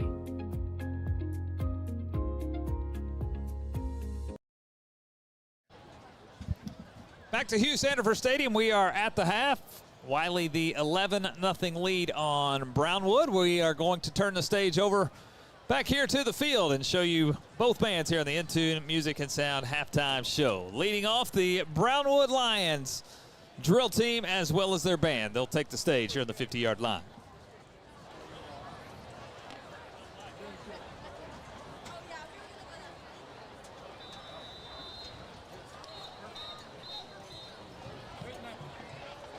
Good evening, ladies and gentlemen. For your halftime enjoyment, Brownwood ISD proudly presents the Lioness Drill Team. The Lioness Drill Team is under the direction of Casey Humphreys and Assistant Director Ashley Harrell.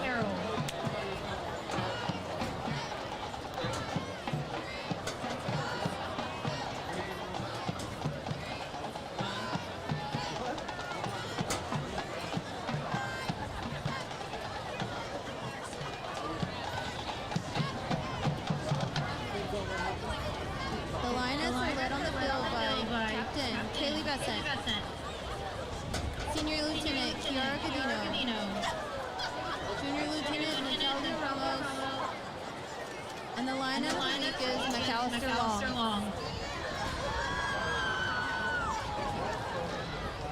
Tonight the Lioness will be performing to the Ariana Grande hit song Bang Bang. Please give it up for the Brownwood High School Lioness.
Brownwood ISD is proud to present the Brownwood High School Mighty Marching Band.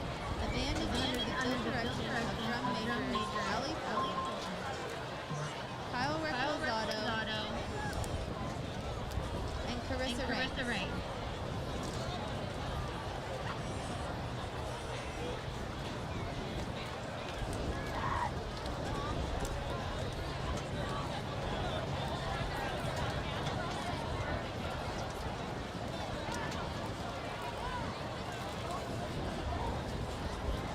Chick-fil-A Brownwood Band members of the week are for woodwinds, Aiden Peliquin, brass, Ethan Velasquez, percussion is Brian Kennedy, and rookie is James Onteco. The section of the week is mellophone. Tonight the band will present the opening portions of its 2025 UIL contest program entitled Under the Moonlight, featuring the music of Beethoven, Saison, Debussy, The Weeknd, and Paul Out Boy. Ladies and gentlemen, the Mighty Maroon Marching Band.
Great job by the Brownwood High School band here at halftime at Hugh Sandifer Stadium. Wylie the 11-0 lead. This is the Lawrence Hall Chevrolet halftime show, driving you in and out of halftime. Lawrence Hall Chevrolet, they provide a vast selection of new and used vehicles, exceptional car care, and customer service with a smile.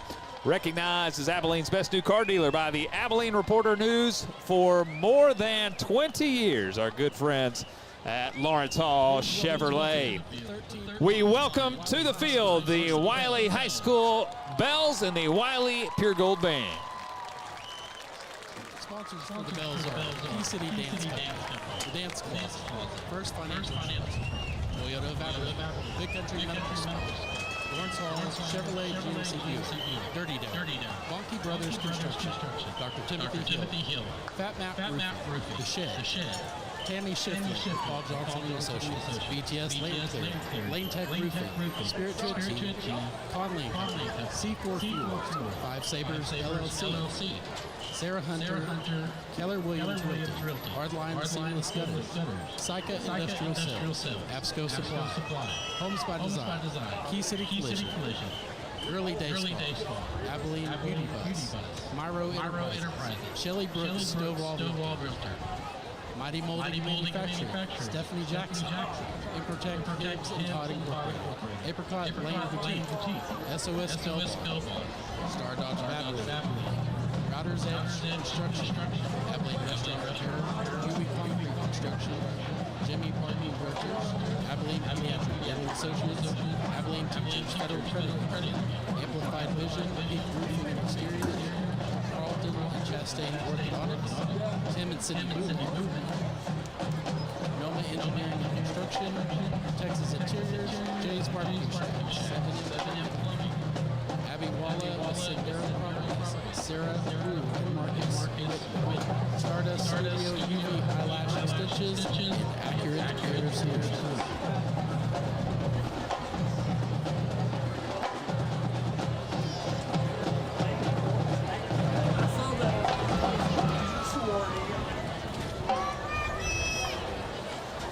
Officers for the Bells are Captain Kennedy Hansen. First Lieutenant Grace Putnam. Lieutenant Lacey Downey. Lieutenant Addie Haney. Lieutenant Lindley Wallace. Social President Taylor Cerny. Social Vice President Jaylee Mueller. Social Chair Michaela Monroe. And Belle of the Week Heidi Hunter.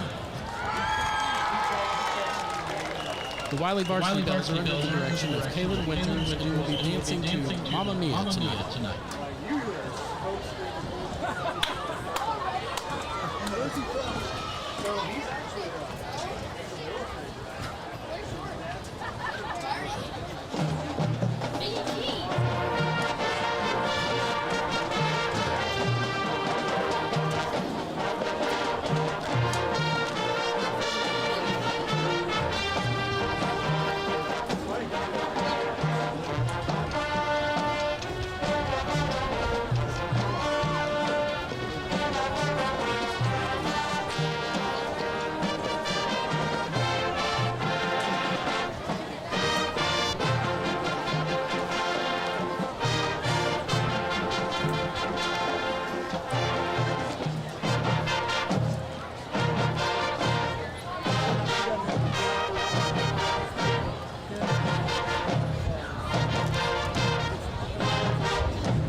Good evening, ladies and gentlemen. Making their way onto the field, Wylie Independent School District is proud to present your 2025 Wylie Pure Gold Marching Band.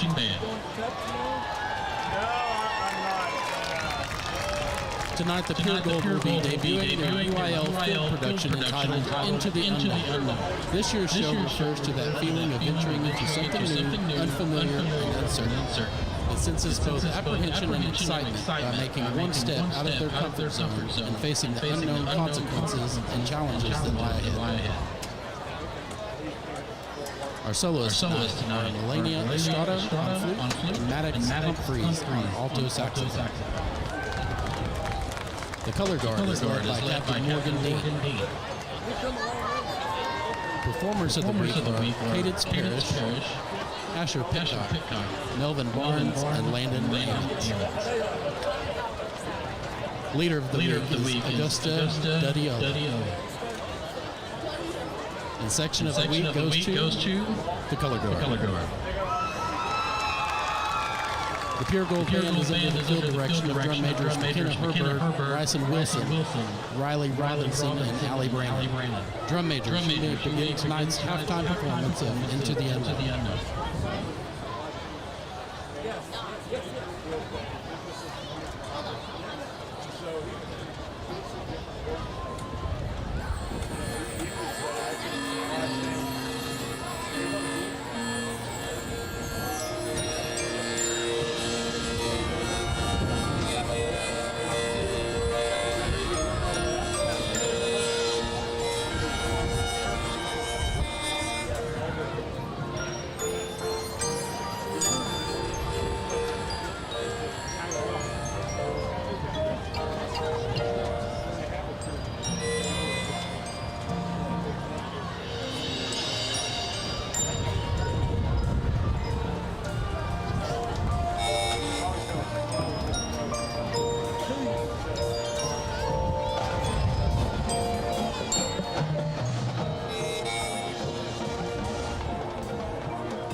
Directors for the Pure Gold Band, Kyle McDonald, Ashlyn Bray, Josh Howard, Chris Brandon, Carolyn Thaxton, Marissa Leeds, and John De La Garza.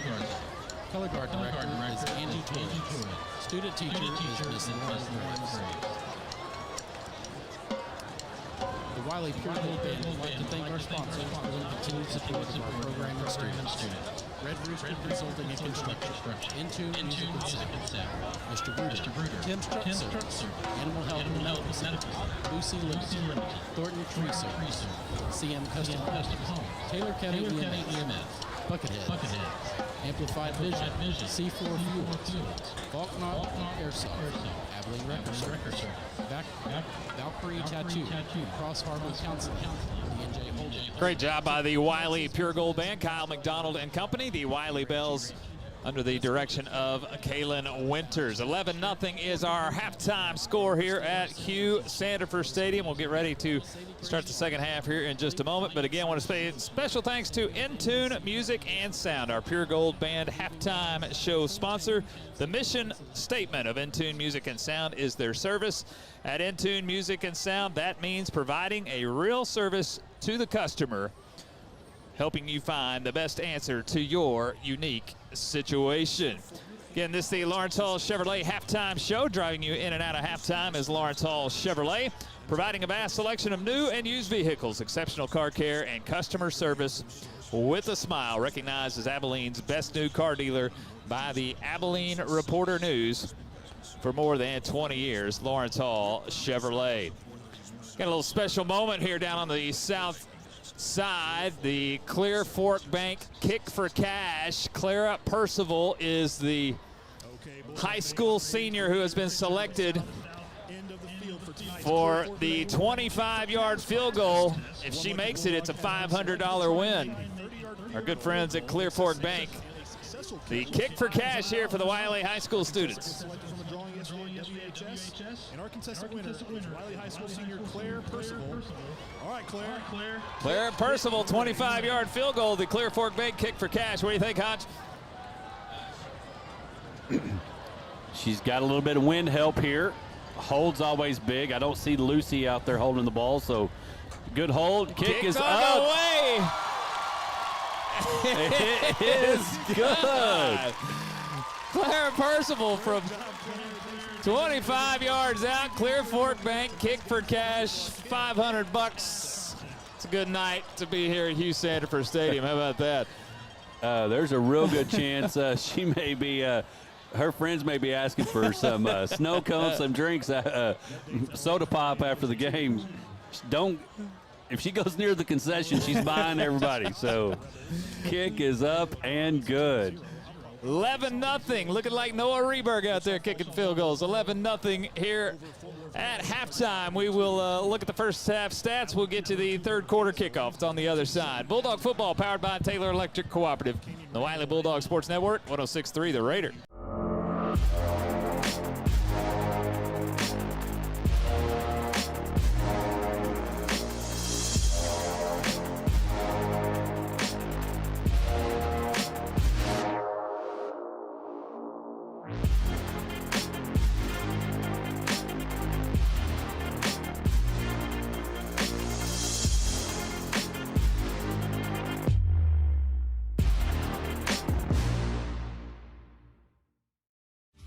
For over 30 years, Lawrence Hall in Abilene has been voted Abilene's best new car dealer by our customers.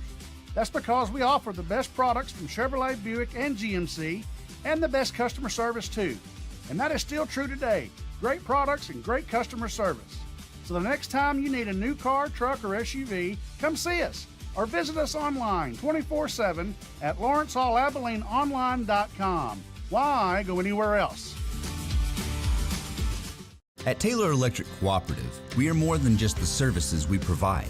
For generations, we have been the link that has connected members to our local community. From those who remember when the lights were first turned on to those who rely daily on our high-speed fiber internet, we are here to make certain that those connections never dim. Because we understand that the most important connection we will ever make is the one we make together. At Taylor Electric, we have provided generations with services for living and connections for life.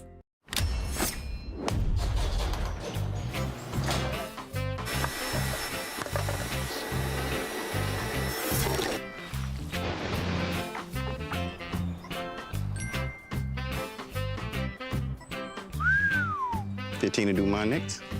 20 up front. First checking from First Financial Bank. Smart boy. Meaningful tools to start a successful financial future today. You're ready to start the second half. Bulldogs the 11-0 lead. Andy Penny along with the Hodge, Ryan Holmes. Good first half for the Bulldogs all the way around. Yeah, it really was. Got things going. Started off with a nice little kickoff return by Brody Martin, and then you go down and punch it in on a big drive. And then it kind of a little bit of a stall, if you will, offensively, but defensively able to keep Brownwood off the scoreboard and being able to create some plays. Big interception by Pate. Brody Martin had the interception. Yep. But again, winning the turnover battle, trying to eliminate the penalties, and again, opportunity here. To me, the big thing here is, Andy, when we kick off to start the second half, don't let Brownwood get any confidence. Because like I said, going into the locker room at half, if you're Coach Brixey, you were very content being down 11-0. Bulldogs with 152 yards of offense in that first half, 117 on the ground, 35 through the air. Julius Lane, 11 carries for 64 yards, leads the way. Jaden Carlskent with 5 for 29. 3 carries tonight for Cooper Jones for 18. Dylan Regala 2 for 6 and the touchdown. Carlskent through the air tonight is 3 for 4, 35 yards through the air, 32 of those to Blaze Ruffin. Dylan Regala 1 catch for 4. Julius Lane a catch, but for -1. So 117 on the ground, 35 through the air, 152 in that first half. Brownwood with just 59 yards of offense. They lost a lot due to 2 snaps that lost massive negative yardage. 59 yards of total offense in that first half. Levi Pearson, 10 carries for 40 yards, leads the way. Judson Colson in that first half, 4 for 5, 34 yards, and the interception. As Reberg will kick this one away, it'll come to the near side. Carson No will catch at the 8-yard line. We're underway in the second half. He's in the center of the field, knocked off his feet at the 15-yard line. Bo Cates again, filling the gap, meets No at the 15, and that's where Brownwood will start a long field ahead. Yeah, great job for the kickoff team. Anytime you can go and get a big play there and make that starting second half field position for the Lions deep in their own territory. Big play there by Cates. They'll put it on the 14. That's where the drive will start. Get 40 yards of rushing in that first half for Levi Pearson. 1 carry for Trent Buffington for 6. 1 carry for Robbie Robinson for 5. Colson, the guy that is I don't think he'd call it beneficiary. He has to take the sack yardage on those poor snaps. First play, second half, handoff in the backfield. A spin in the backfield and back to the line of scrimmage is Pearson. Maybe 1, that's it. We were talking about this Brownwood offense. It's been a long time since you see a straight eye with a tight end, and especially when it's year 1, you know that how much of the playbook is in for Brownwood. It looks pretty vanilla here in the first half, and now because of that, let's see if Wylie dials up a little bit more pressure. Put more pressure, and when we have seen Brownwood get in the shotgun, it's been a difficult on exchange of snaps. 2nd and 9 from the 15 on the right hash. Quick curl, that's No on the far side, will make the catch. He'll get up for a first down as Jaden Nemi runs him out of bounds on the far side, but it is a gain of 11. Carson No has his 4th catch of the night. First down and 10, Brownwood. First attempt for 26 for Brownwood. And when Colson's had time to throw either straight back or rolling out, they've had success throwing the football. First and 10 from the 26. Stretch play coming left. Pearson trying to change directions, but just cannot go anywhere. The pile will fall forward. It's a stretch play off left tackle. The Bulldogs able to string it out. All Pearson can do is get back in the center of the field. Reverse field fall forward. He does pick up 2. 2nd down and 8. And Coach Martin talked about it in the Clay Martin show this week about how they want to do some play action stuff, but if you can't get that run going, it makes it difficult to do that. Just underway in the second half, 10:43 and counting. Wylie the 11-0 lead. Now whistle and a pest patrol penalty flag. Another false start here on Brownwood. 3 of their 4 penalties tonight have been the false start variety, pre-snap penalties. Pest Patrol, family-owned and operated business. Number one focus is providing customers with the best pest control services available. You can feel comfortable when the yellow truck arrives at your home. That is Pest Patrol. And actually, this is going the way of the Bulldogs. Kind of a defensive delay of game. Or they're calling offsides. I guess the defensive end there jumped to force the left tackle to jump. So offsides on the Bulldogs. Sets up 2nd down and 3. That's Wylie's 4th penalty of the night. On 2nd and 3, handoff to the dive back this time. That's Robinson. They'll have a 1st down across the 35 to the 36. Have we called a game in 4 years where we've said a dive play to the fullback? I don't think so. Tonight might be the first. I don't know if you count it as part of the elephant trunk play, but other than that, well, definitely that's true. Not. Definitely not. I sure don't see it much. Yeah, somewhere Daryl Johnston is smiling. I know you said that in the first half. Yeah, Brownwood 2 first downs on this opening drive of the second half. 1st and 10, just outside the 36, still in their own territory. Colson take the snap. Play action, pressure, sacks. Cooper Hill, the linebacker, shot the gap. Play action does not work. It's a loss of 6. Yeah, Colson goes to roll out, and a great job by Cooper filling the gap, rolling out, and again, great job, great tackle, and now puts a difficult 3rd down for the Lions. 2nd down for the Lions. That red looked like a little struggle there. I forgot about the penalty yardage. A loss of 6, almost 7. Got a loss of 7. You mentioned it, we saw a potential try to screen play earlier, possible screen here. Handoff again, dive back. Robinson met in the hole again. Fumble on the play. DeAndre Rodriguez. Covered by the Lions. Well, he's playing a great job there at that nose guard position. Really came on last year as a junior. Has earned his keep there at the nose guard position. Brings up 3rd down and 18. Passing situation here, 3rd down, and we'll call it 18 after a loss of 1 on that play. 3rd and 18 from the 29. Brownwood needs the 47. 8.5 to go, 3rd quarter. Wylie the 11-0 lead. It's on the right hash. It's Colson in the shotgun. Gets it cleanly this time. Throws a slant pattern intended for no, incomplete. Heavy defensive traffic for the Bulldogs. No chance for no to make that catch. The drive stalls, and Brownwood will have to punt the football. And again, a great job by the defense. Great penetration by Rodriguez and the defensive line, creating some issues, and now an opportunity for great field position for the first offensive possession for the Bulldogs. Valenciano is 3rd punt and 5 Brownwood possessions tonight. The other a turnover and the end of the first half. This is a low snap. Valenciano has trouble. It takes a huge shot as he gets the kickoff. It's going to be a short kick. As it skipped back to him, he had a hard time collecting it, and as he's trying to punt, DeAndre Rodriguez just absolutely levels him. Somehow gets the punt off. It's a short punt, and Wylie will start in Brownwood territory. 1st and 10 at the Brownwood 43.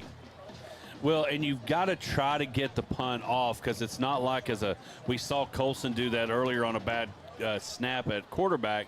You fall on it, try to play another day. You've got to try to get the punt off, and unfortunately the punishment came with it. And if you're asking why no roughing the punter there, it's because the snap was not clean. It almost goes as potential scramble of the football. So Rodriguez able to make the contact on Valenciano, who gets the punt. Bulldogs the beneficiary. 1st and 10 at the Brownwood 43. It's on the left hash for Carlskin. Wants to throw skinny post. He's got Regala right up the hash. Great catch on the back shoulder. Dillon's got his 2nd catch of the night. He's to the Brownwood 23. It's a pass and catch of 20 and a Bulldog 1st down. And a great job getting that confidence again. We saw the pass earlier in the first half to Ruffin, a little bit short. Now Carlskin getting a little comfortable, finds Regala, and the Bulldogs moving. Again, only 4 pass attempts in that first half. He'll start with a pass here. Now Julius has it, sidesteps a defender. He's into the second level. He's into the red zone to the 16. Julius was 7 on his first carry of the second half. Good start here offensively, already in the red zone. Second down and short, second about 3 at the 16. And you know, Andy, we mentioned about being freshman, now looking at 6'2", 235 Julius Lane. Coming off that knee injury from a year ago, he looks sharp here in the first game. Penalty flag here. The Bulldogs will get another false start. Pest Patrol penalty flag. Typically see it in game number 1. You'll see just pre-snap penalties. It's a rhythm type of situation, getting used to snap count of your quarterback. And again, new play caller for these guys. They had Bear Main for 2 years in a row. New cadence, new play caller. But now trying to find a way to continue this drive and punch it in the end zone. 2nd and 8, ball on the 21 now. Just inside the right hash. 3 receiver set. Jaden going to hand it off. Julius off left tackle. He's got the penalty yardage back, so he'll get to the 16. Barrels forward for 5. I think you're in 2-down situation here. I mean, yeah. You got third down less than 3, up by 11 halfway through the third. Yeah, and I think it's one of those you want to finish it off. I mean, you started great, and points are good, but finding a way to get a touchdown here would be big. Cash Isbell again in the receiving core. He and Regala split to the right side. Lane again powers forward. Needs the 14 for a first down. Looks like he's got it. It is enough to move the sticks. Wylie 1st and 10 at the Brownwood 13. I think, you know, that's in the back pocket all season long this year is Julius Lane in the backfield. Right. Big runs we saw last year versus Abilene. Cooper had 2 touchdowns of 50-plus. We saw him run for 245 versus Wichita Falls Memorial. Just put the Bulldogs on his back up there in Wichita Falls that night. 1st and 10 just down inside the 14. He'll get it again off right guard. He's down inside the 10. He's got the 8. He's got 6 more. 2nd down at 4. Yeah, you mentioned 2nd down and 4, which means you can still get the first down without having to punch it in. Brownwood kind of on their heels here in the second half, stalled out on their first drive, and now the Bulldogs trying to find a way to punch it in. 2nd down, a long 4, almost 5. Ball's at the Brownwood 8. Halfway through the third, Wylie the 11-0 lead. Carlson take the snap. Give it again. Julius bounces to the right, trying to get to the outside. A stiff arm. The 5 stays on his feet. He's right at the goal line. They'll call him short. Yards after contact for the senior running back that time. They'll call him short at the 1. It is enough for a first down. It's 4 plays for the Purple Turf. 1st and goal from the 1. Yeah, great job by Julius getting onto the outside. He was really trying to punch it in to get that first touchdown as a senior. Now power set, strong right formation. See if they'll let him cap off the drive. Carlson, Lane, up the middle. Bodies all over the place. Don't think he got there on first down. No gain on the play. 2nd and goal from the 1. And this is one of those where the big fellas and everybody up front just have to say, hey, we got to do it. Because, you know, if you're Brownwood, you've got to play, obviously, Julius Lane and run up front first. And, of course, you can lull them to sleep and maybe a little bootleg, but now it's just get behind the big fellas and punch it in. The clock continues to move. Boy, we're playing fast third quarter. 4:45, 4:44. Carlson take the snap. Lane again, barrels forward. Flag flies before the play, and I believe we have a false start on the Bulldogs before the touchdown.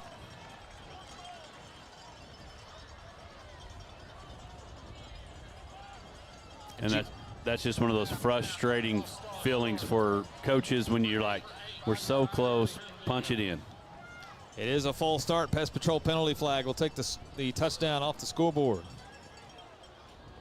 6th penalty tonight for Wylie, all the 5-yard variety. But now 2nd down and goal from the Brownwood 6.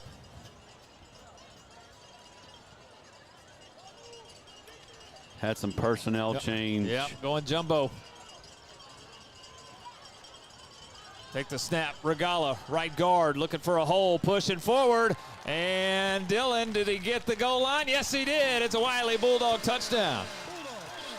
Same play the Bulldogs scored on in the first quarter. They did it from 3 yards that time. They'll do it from 6 this time. Dillon's second touchdown of the night. It's 17-0 Bulldogs. Conversion to follow.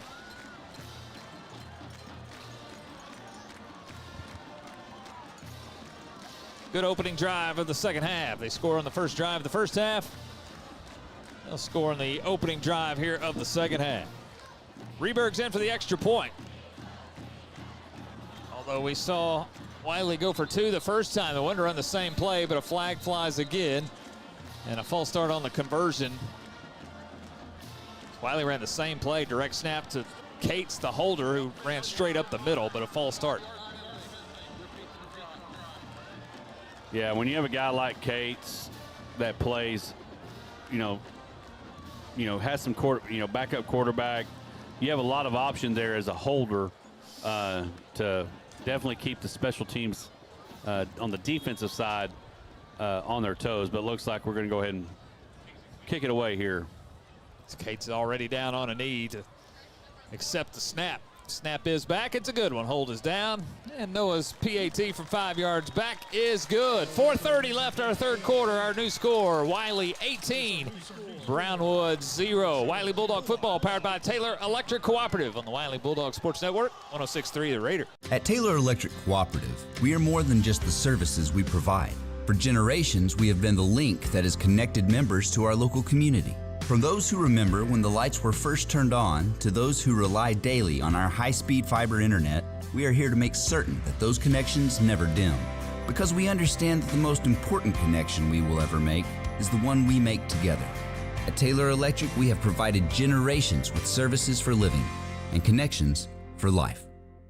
For 100 years, Hendrick Health has been the regional leader in healthcare, combining medicine, ministry, and research, providing high-quality healthcare for every patient in West Central Texas, expressing our mission through service consistent with the healing ministry of Jesus Christ, advancing medicine and healthcare through clinical research. In 1924, Hendrick Health was founded by pioneering West Texans who believed in caring for each other. That legacy lives on today, together for better health.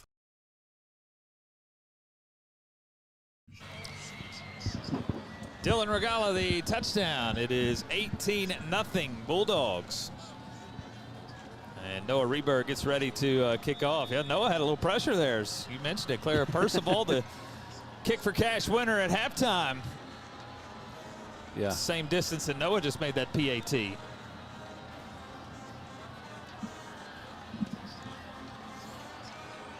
And now he will kick it back off. And this is best kickoff of the night out of the back of the end zone for the touchback.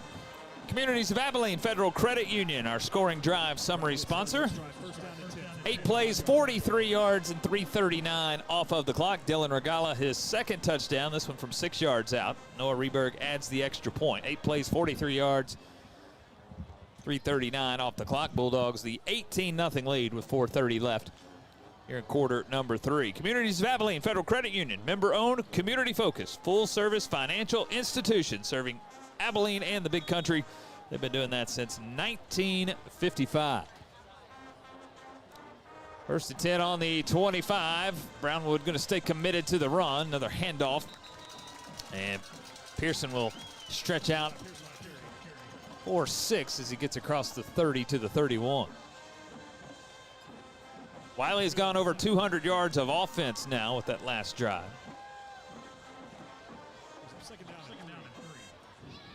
See Griggs Holland in the secondary, number 17. He's at the corner on the far side. So we continue to learn the names and numbers of the 2025 Bulldogs. 2nd and 4 from the 31. Another handoff. Stretch play going right, nowhere to go. I believe that's Pearson again. Saw a late flag, or maybe not. There it is. Loss of 1, but there's a flag on the play. We'll check the penalty. It's a dead ball penalty. And personal foul on the Bulldogs. That won't go over well in film study tomorrow. No, not at all. You get a tackle behind the line of scrimmage, and then I don't know. And a deal like that, the white hat didn't reach for a face mask, and so that's going to be a frustrating conversation that's about to take place over here on the sideline. What would have been a 3rd down and 5 coming up is automatic first down and 10. It's Brownwood out to their own 45-yard line. It's on the right hash, the new set of downs. Colson up under the center. Take the snap. Handoff, fumbled though. It's loose in the backfield. Pearson able to get back on it. Tell you what, DeAndre Rodriguez was in the backfield before that ball was ever handed off. Yeah, that would be a forced fumble sticker on the back of the helmet if there ever was one. Again, that was a great job. And if you're that center and you've been having that happen to you all night, you're like, can we go on 2? Man alive. Loss of 3 on the play, 2nd and 13. Colson runs all the way over to the sideline to get the play this time from Coach Brixey. Have you noticed that Colson has not put his mouthpiece in his mouth one time tonight? Have you noticed? I have not. Under center again, take the snap. Pearson coming left this time. He's got room. And check that. It's not Pearson that time. It's Trent Buffington has the lost yardage back and then some. It's a gain of 10 for Buffington. His 2nd carry of the night. Yeah, that's big for Brownwood to be able to make that 3rd down a little more manageable here on their 2nd drive of this 2nd half. And now you feel like we always go back. Is it 4-down territory? A lot depends on here. But we've seen them do some play action. They like to roll out Colson. Colson 5 for 7 tonight, 45 yards. 3rd down and 3. At the Wylie 48, straight drop, steps up in the pocket, and the pocket collapses. Blake Frailing there is part of the sack. Cooper Hill comes off the pile. He's part of the sack, the linebacker duo. Loss of 4. It's 4th down and 7. Clock rolling. You mentioned it, Andy, how fast this 3rd quarter is gone. A lot of white jerseys going in. Coming onto the field, looks like it is going to be a punting situation. Dylan going back there to return the punt. 1 came on. Wylie's going to have to burn a timeout. 12 on the field as Regala came in to field the punt, but nobody came off. So Wylie was about to have 12 on the field. So Bulldog coaching staff will burn a timeout. 18-0, 1:49 left, 3rd quarter. And again, that's one of those timeouts. Coach Cates gets it called real quick. Kind of awareness, understand. Okay. Game situation. All right, now it's 4th and long. Punt teams come on. If I'm not on punt return, I need to know I'm getting off the field. And so Dylan goes out there. Fortunately, no harm, no foul. Because what you don't want is now a 5-yard penalty and make that 4th down. Now let's go put something different on it. Hey, the Shed Market, your local family-owned and operated one-stop shop for award-winning barbecue and the highest quality butcher shop here in Abilene, Texas. Go visit our good friends. That's Byron and Stacy Stevenson. Oh, even throw Will Clay in that conversation as well. 7925 Buffalo Gap Road, our good friends at the Shed Market.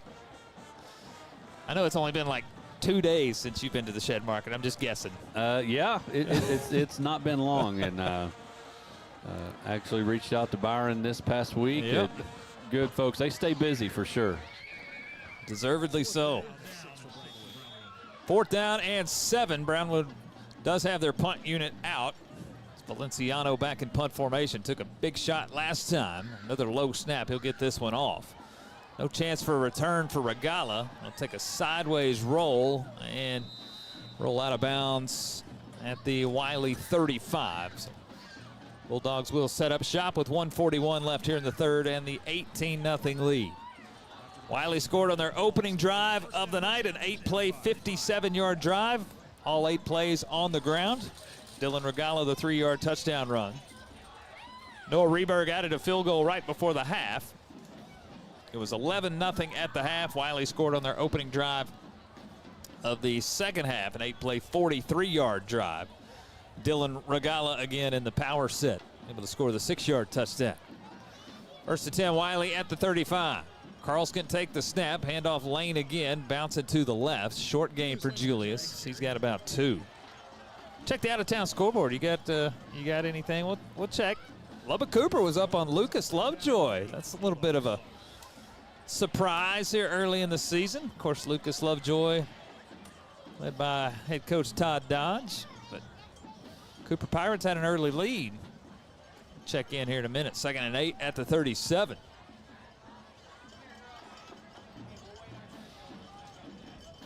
Carlson a long snap count. Take the snap here. Play action, looks to his right. Throw it out in the flat. First catch of the season. Michael Pena Perez, the tight end, across the 40 to the 42.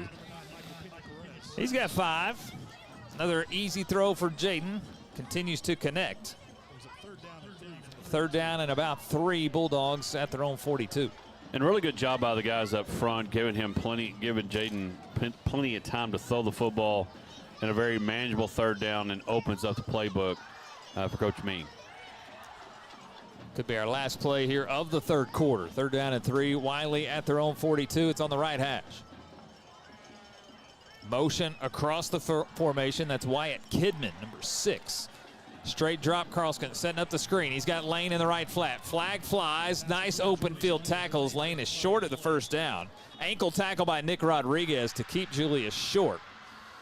Flag on the play and a holding called here on Wylie. It's decision time for Brownwood. If they take the penalty, it's 3rd and double digits. If they decline, it's 4th and 1. Interesting decision here for Brownwood.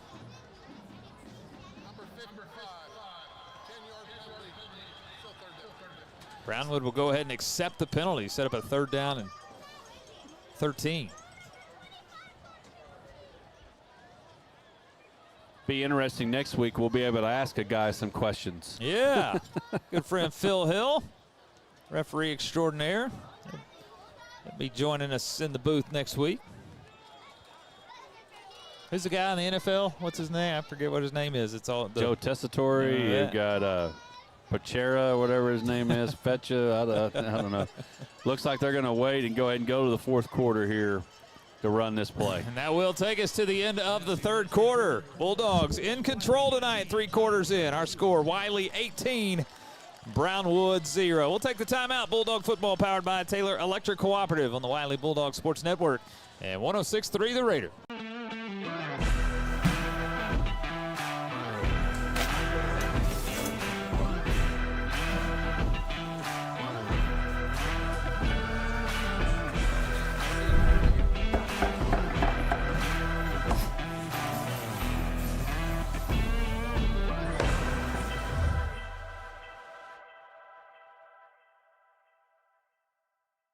Folks, I'll be frank. I love how Abilene Teachers Federal Credit Union treats their members. When you need something, they don't make you sit on the phone talking to a robot. Get me a human! ATFCU connects you with a real employee who's local, and I do much better with real people.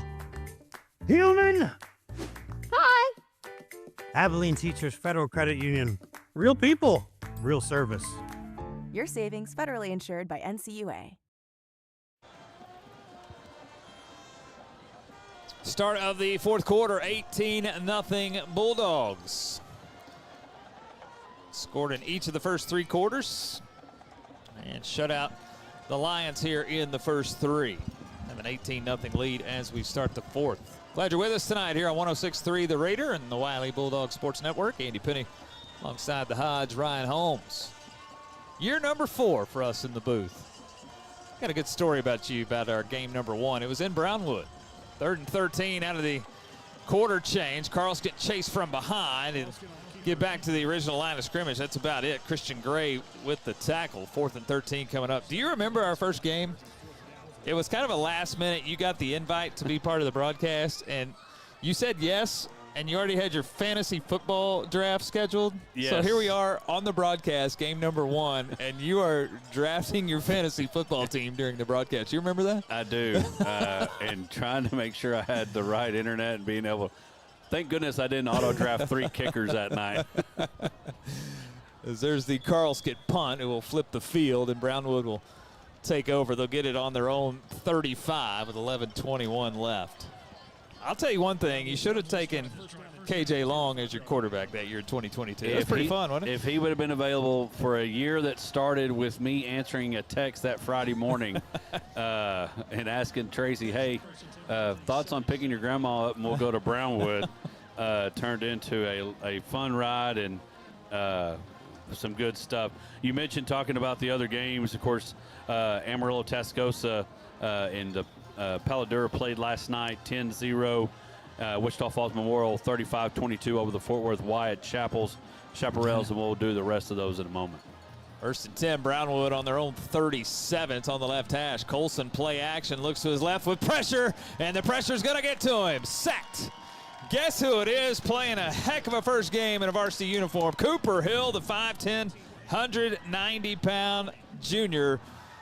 A sack of Colson back to the 29. It's a loss of 8. Yeah, great job by Cooper. The defense has really done a great job tonight, creating pressure. Good stuff for Coach Cates in the first night. Great job. Again, with the sack yardage for Brownwood, they're at 68 yards of total offense. Now 2nd down and 18, straight dive right up the middle. Feel like Denzel Washington here, Coach Boone, and remember the Titans, just like Novocaine, just give it time. Yeah, unfortunately, he got an antidote and hadn't let it hit us yet. Doing a good job up front, creating pressure. Robinson picks up 1. It's 3rd down and 17. So the clock will hit 10 minutes on this play. Here in the 4th quarter, Bulldogs the 18-0 lead. 3rd and 17 from the 30. Colson play action, rolls to his left this time. Pressure coming from behind. He loses the football. He tries to throw it out. He's outside the pocket, but it does not get back to the line of scrimmage. This should be another intentional grounding. We'll wait for our white hat to give us the call.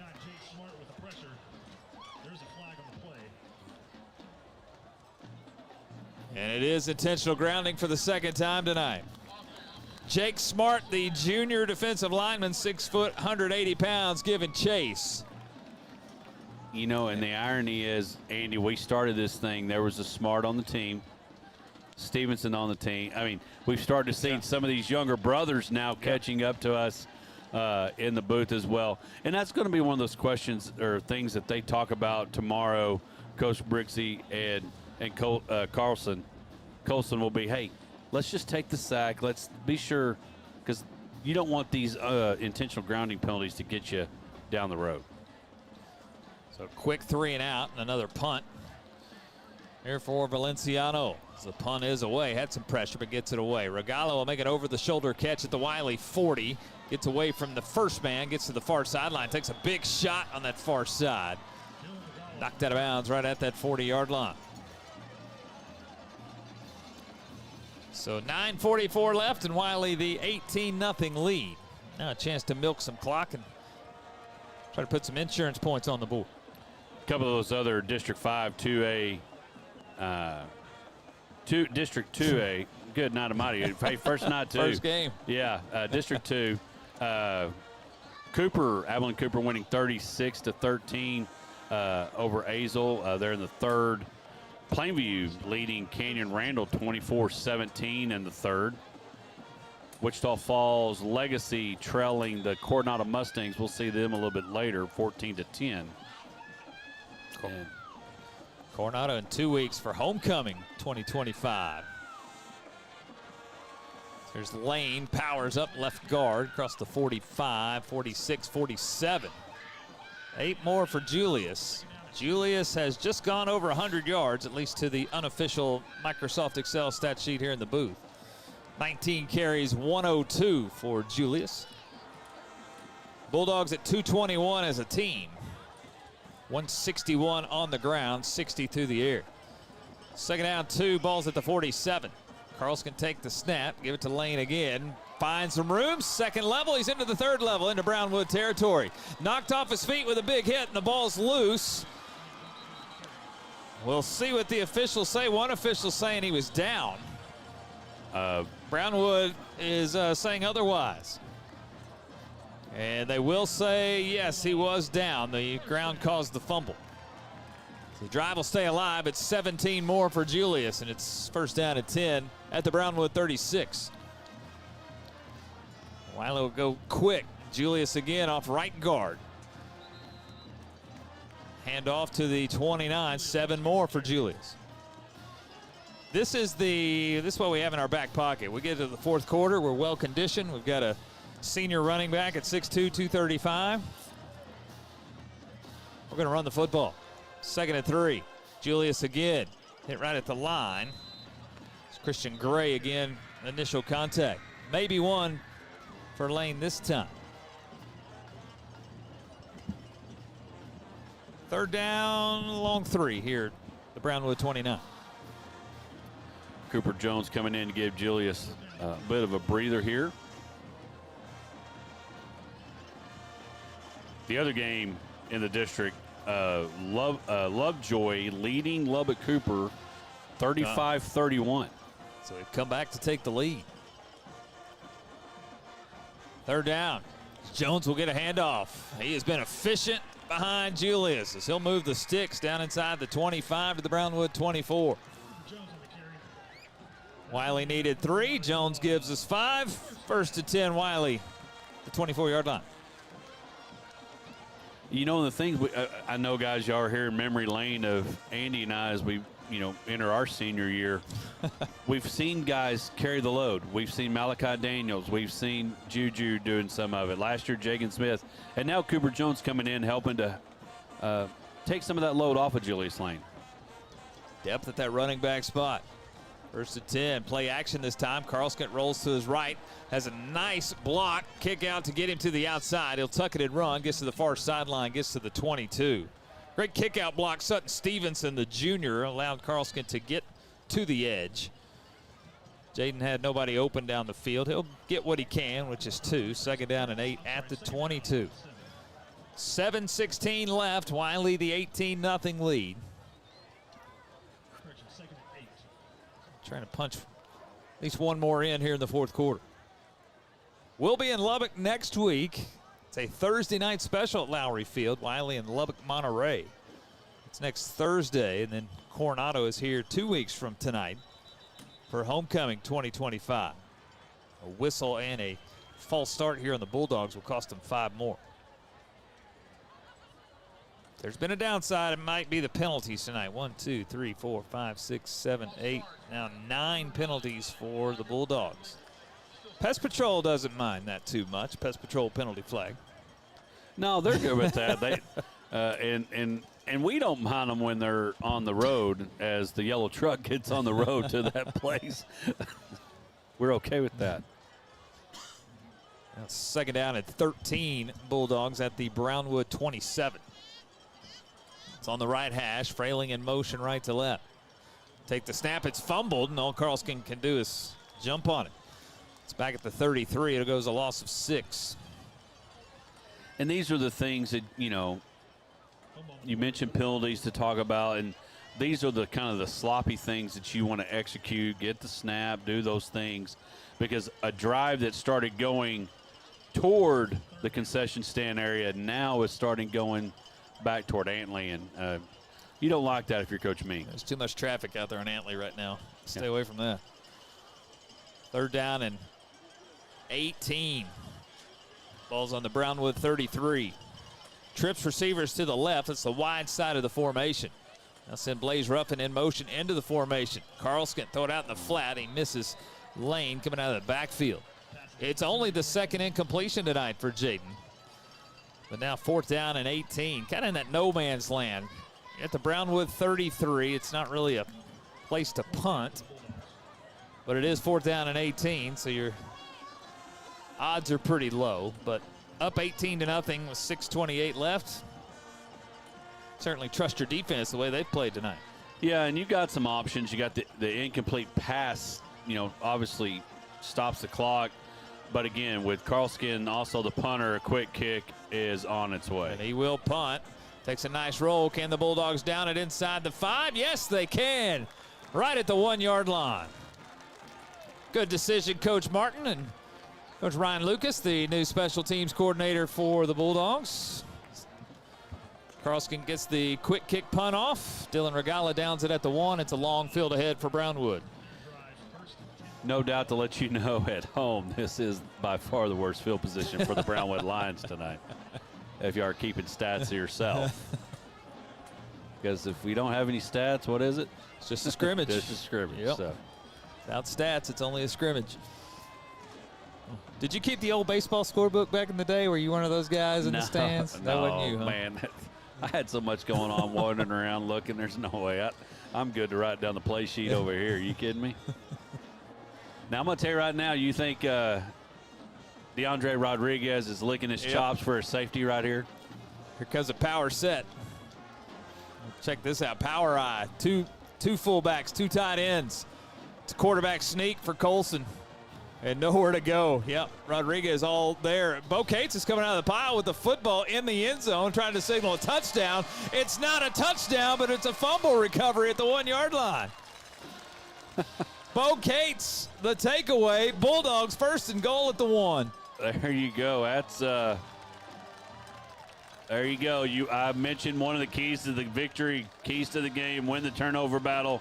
Right now, 2-0 in favor of the Bulldogs. It was hard to see. Of course, bodies everywhere. Just a quarterback sneak like the tush push Philadelphia Eagles. So bodies everywhere. Next thing I see is Bo Cates standing straight up with the ball over his head, and he's signaling touchdown. He wanted a touchdown out of the play, but somehow the Bulldogs have the football 1st and goal at the 1-yard line. Yeah, he's got 2 points already with the 2-point conversion early on, and trying to add 6 to it would have been a great. Again, you mentioned KJ being a fantasy football player. Cates would have been a big one there. So Bulldogs will try to cash in. 1st and goal for the 1. Julius Lane, he'll get in the purple turf for the first time this year. It's a Wylie Bulldog touchdown.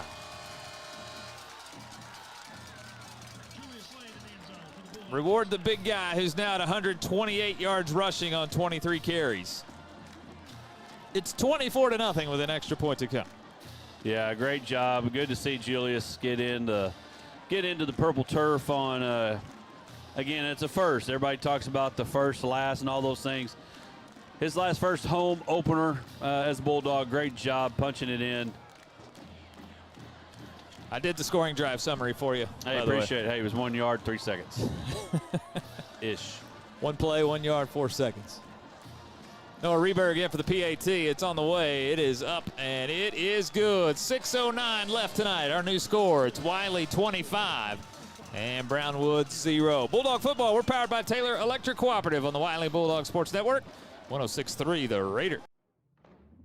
The hunger to win is fueled by a chance to compete and the thrill of the action. The cheers from the crowd energize our team and push them on to victory. Whether it's the pre-game excitement of tailgating or the post-game euphoria of winning celebrations, Market Street always brings an A-game to your party. From kickoff to tip-off and the final buzzer to the last out, Market Street is proud to feed the competitive spirit. At Borland Sobin & Partners, your comfort comes first. We understand that going to the dentist can be stressful, so we designed everything to make your visit as easy and relaxed as possible. You'll find a warm team, a welcoming space, and gentle care that focuses on keeping you pain-free. If you're in pain, we offer same-day appointments because you shouldn't have to wait for relief.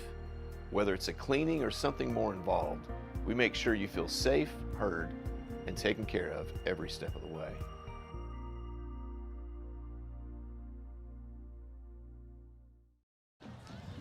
Communities of Abilene Federal Credit Union scoring drive summary. Again, it was an easy one. 1 play, 1 yard, 3 seconds off the clock after the defense gets the takeaway. Julius Lane, the 1 yard touchdown run. Bulldogs 25-0 with 6:09 left. Are you getting sacked by big bank fees? Communities of Abilene Federal Credit Union can help. Better banking begins with membership. Communities of Abilene Federal Credit Union. As here is the kickoff, comes to the near sideline, fielded by Nick Rodriguez, trying to get back to the center of the field, and he will. 30, 35, chased from behind and caught from behind. DeAndre Rodriguez tackles Nick Rodriguez after a nice return out to the 40. So 6:01 left here for the Lions. Trying to get something going here in the right direction. Late penalty flag after the play was over. This has the dead ball personal foul feel to it. What do you think? Yeah. Looked like there's some frustration as a couple of Bulldogs are coming off the field. Again, you also have to remember it's also the officiating crew's first live action as well. Here is the call, and sportsmanlike conduct on the Bulldogs. Might be a little extra set of conditioning coming for the old Wylie Bulldogs in the next few days. 10th penalty of the night for the purple and gold. And in the second of the dead ball. 15-yard variety. Yeah, and that's just not, again, that starting at the Brownwood 40, now starting at the Wylie 45, just not good stuff. So again, 6 minutes here for Brownwood to try to end on a positive note here tonight. It's on the left hash for Colson, up under the center. Take the snap, they'll stay with the power. And Pearson just can't find a hole on the right side, maybe a yard. Give him 1 to the 44.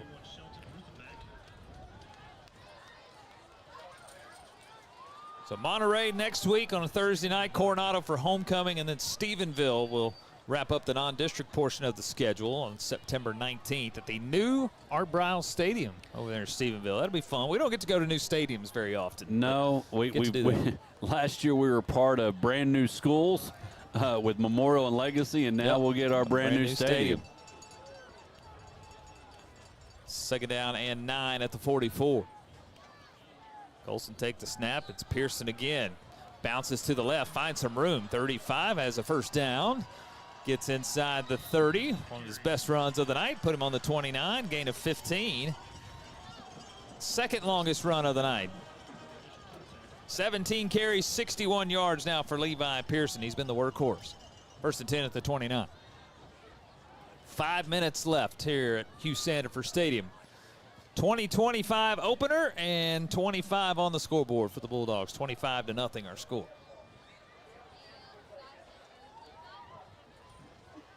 Trying to remember how far they got where the interception happened with Brody on how deep Brownwood's gotten in Wylie territory. Yeah, it's about this portion of the field, if I remember right, at the 29.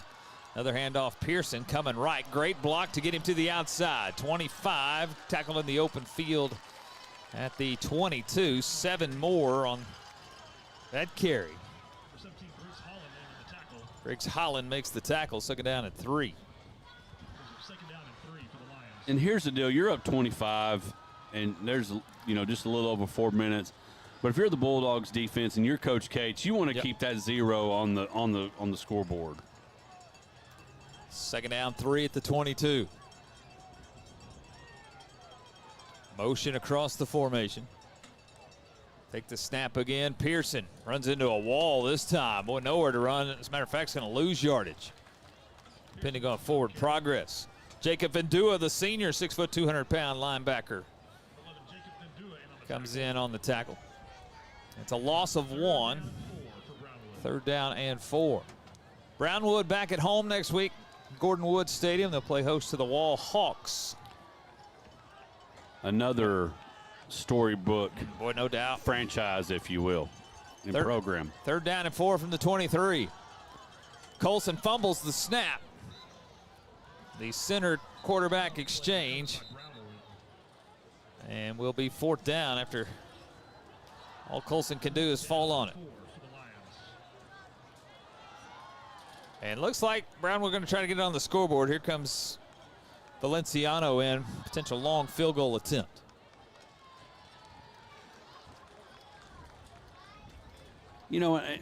Very interesting. Gave you a chance. Got the win behind you. 40-yarder here. Yep. Get you something to work on. Yep.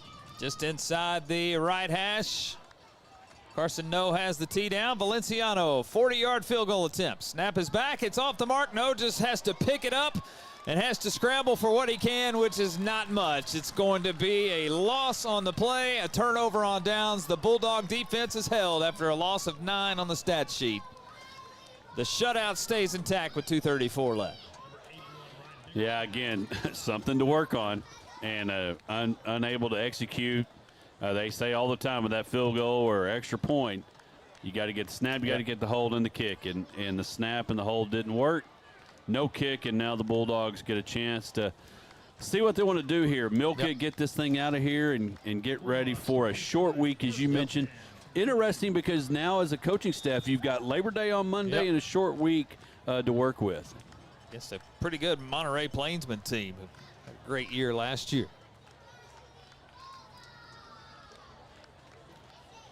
New quarterback in here for the Bulldogs as Jonah Holmes, number 18, 5'10 junior, will get a chance to take some snaps. First snap, he'll hand it off to Cooper Jones. Jones trying to bounce to the outside. Short gain, not much. Second down and 10. Hey, Hendrick Clinic Bone and Joint specialize in orthopedics, sports medicine, and pain management. They'll help you succeed through your seasons. Our good friends at Hendrick Clinic Bone and Joint. See Matthew Parker in at the tight end spot. Chris Griggs-Hollins in that receiving core. Try to get you as many names as we can. Daniel Haynes again in, the freshman at the tackle spot. See Ethan Diaz also in, the junior. And a 2-minute timeout. 25-0 Bulldogs. Take the timeout. Wylie Bulldog football powered by Taylor Electric Cooperative on the Wylie Bulldog Sports Network, 106.3 The Raider. Hi, I'm country singer Lori Morgan, and when it comes to remodeling my bathroom, I trust Zentex Remodeling Group. As a family-owned and operated business right here in Big Country, Zentex installs bathtubs, showers, and accessibility systems all in as little as one day. Save $999 on your new bath or shower system or 0% interest for 24 months, plus a free Kohler toilet with purchase. Call 855-4Zentex. At Taylor Electric Cooperative, we are more than just the services we provide. For generations, we have been the link that has connected members to our local community. From those who remember when the lights were first turned on to those who rely daily on our high-speed fiber internet, we are here to make certain that those connections never dim. Because we understand that the most important connection we will ever make is the one we make together. At Taylor Electric, we have provided generations with services for living and connections for life. And first play after the 2-minute timeout, the Bulldogs will get called for a holding. 25-0 lead. Trying to finish this thing out. We'll see if Brownwood accepts the penalty. They might decline this one. No, they're going to go ahead and take it. 10 more on the penalty stat sheet for the Bulldogs. Hey, be sure to stay with us post-game. We'll have the Animal Health and Medical Center post-game show. We'll give you our Abilene Glass and Mirror Player of the Game. A couple of different directions we can go for a Player of the Game. We'll keep you in suspense. We'll force you to stick around and hear that in our Animal Health and Medical Center post-game show, our Abilene Glass and Mirror Player of the Game. First thing I learned tonight was, Hodge, you knocked off half a second in your 40 time with those new sneakers. Yeah, new sneakers, and I tell you, I joked with somebody. The first climb up the stairs today was good. You were a little out of breath. Well, a lot less than I have been. Another handoff. Jones coming left. He's back out to the 35. 12 more for Cooper Jones. He's great job. 6 carries, 35 yards for Cooper Jones. We'll go under a minute. Maybe one more snap of the football. One, maybe 2 more snaps of the football. Good first 48 minutes. Some things to work on. Obviously, the tally marks can go on the right column, which is the left column, wins and losses. Yeah, and again, you come out 25-0 unless something crazy happens with 55 seconds left. You know, like you said, did some things well. Carl Skin getting his first start as a starting varsity quarterback. Julius Lane looked like we've got with Cooper Jones some stable in the running back position. Another short carry here. And the Bulldogs do not have to run another play. Headsets are coming off from the coaching staffs on both sides. Brownwood realizes, let's get out of here and head out and get ready for, as you mentioned, Andy, another a tough story program in the Wall Hawks next week. The final seconds will tick off the clock. The Bulldogs are 1-0 and do it in impressive fashion. Your final score from Hugh Sandifer Stadium: Wylie 25 and Brownwood 0. The first win versus the Lions since 2022. Brownwood the better in 2023. Of course, last year's game was canceled 2024. So the Bulldogs will have the bragging rights here in 2025. Again, our final score 25-0. We'll take the timeout. We'll get into the Animal Health and Medical Center post-game show. Have our Abilene Glass and Mirror player of the game as well. This Bulldog football, we're powered by Taylor Electric Cooperative on the Wylie Bulldog Sports Network, 106.3 The Raider.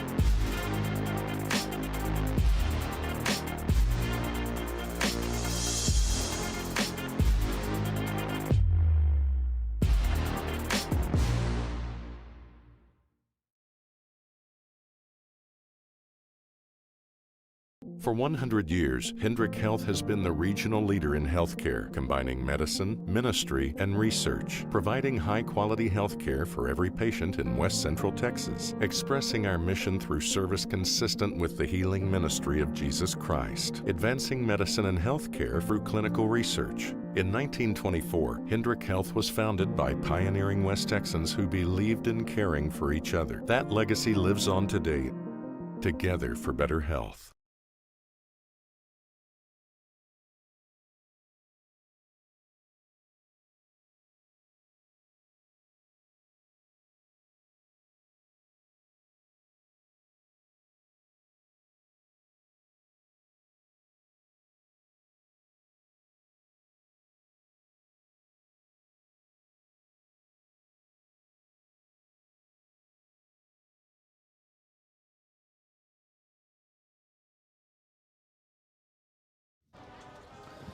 And back here to Hugh Sandifer Stadium one final time. The Bulldogs victorious in their season opener in 2025. 25 was the number tonight. Wylie 25, Brownwood 0. Andy Penny alongside the Hodge, Ryan Holmes. And boy, when you draw it up, I mean, it's pretty much first game. Got some penalties out there. You got some things you're going to have to clean up again at the end of the night. You get to brag about a win, even though it wasn't the cleanest thing, but you take home a victory and a shutout victory. First shutout since 2022. Shut out Monterey in 2022. So a lot of things to work on, but a lot of things to brag about too. Oh, no doubt. Again, you had I mentioned it earlier, Jaden Carlskin getting to start as a quarterback, was able to get a little comfortable finding Regala and Ruffin and some good things. Julius Lane picking up where he left off last year. And again, some kids, you have kids that are having to play at a different level and at different spots, not so much position-wise, but as a starter, it is a different feeling and it comes with some responsibility. And we saw some guys playing both ways tonight. And so, again, coming out 25-0, you won the turnover battle, penalties you'll want to work on, and finishing off, avoiding those. But again, a lot of good things tonight as the Bulldogs go to 1-0. The Bulldogs took the opening kickoff and marched 57 yards and scored a touchdown and were really in control the rest of the night offensively, and then of course defensively shutting down Brownwood to the shutout. You look at the numbers tonight as Wylie had 260 yards of total offense, 200 even on the ground, 60 through the air for 260 total for the Bulldogs. Julius Lane, 23 carries, 128 yards and a touchdown. Jaden Carlskin, the quarterback, had 8 carries for 25 yards. Dylan Regala, 3 carries for 12 yards, but did score 2 touchdowns on the night. And Cooper Jones, a great job in the backfield, 7 carries for 35 yards. So rushing again, add it all up, the Bulldogs with 200 yards of rushing on the night. Carlskin through the air, 5 of 7. He was efficient. They kept it limited for him, but 5 of 7 through the air for 60 yards. No turnovers on the night, so good night for the junior quarterback in his varsity debut. 2 catches tonight for Dylan Regala for 24. 1 catch for Blaze Ruffin for 32.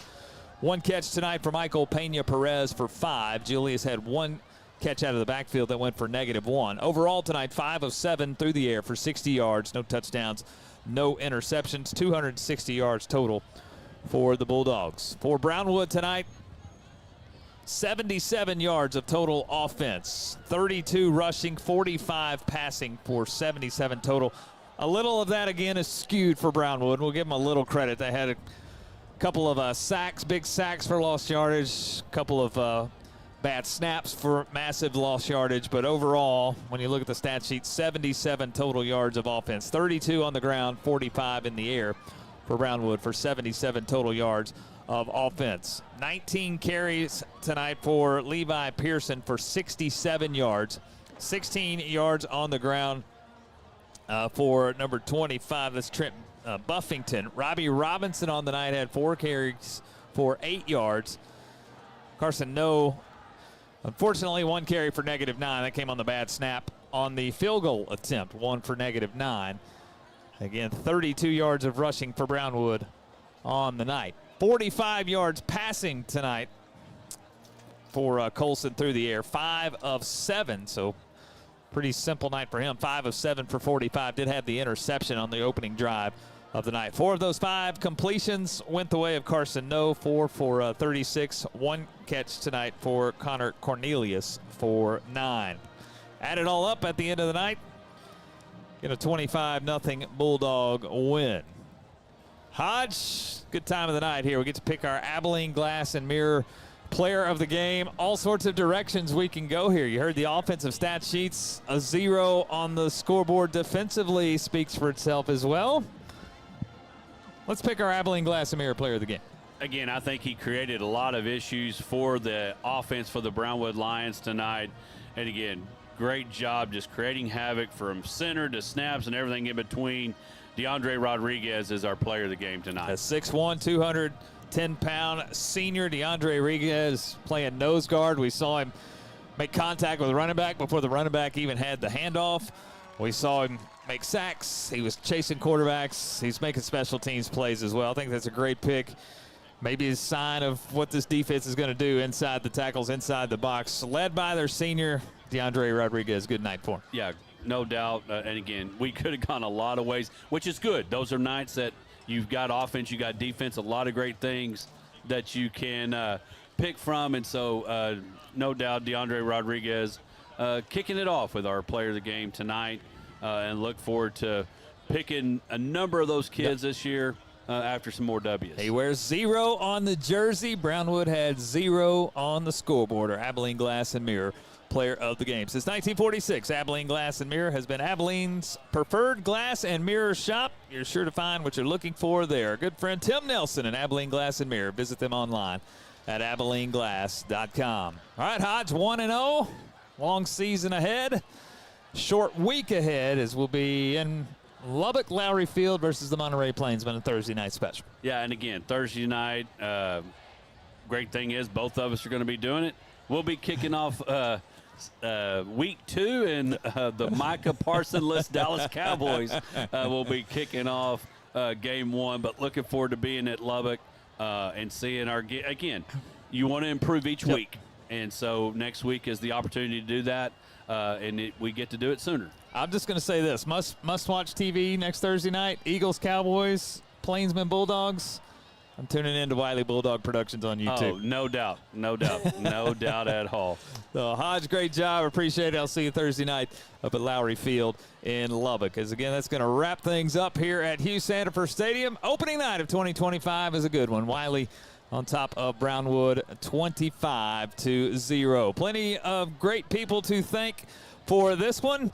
As we'll start with Animal Health and Medical Center, our post-game show sponsored Animal Health and Medical Center. We treat your pets like the valued family members they are. Animal Health and Medical Center. All of our great sponsors of Wylie Bulldog Football, Communities of Abilene, Federal Credit Union, Abilene Glass and Mirror. You heard our player of the game here in the post-game show. And again, Animal Health and Medical Center, our post-game show sponsor.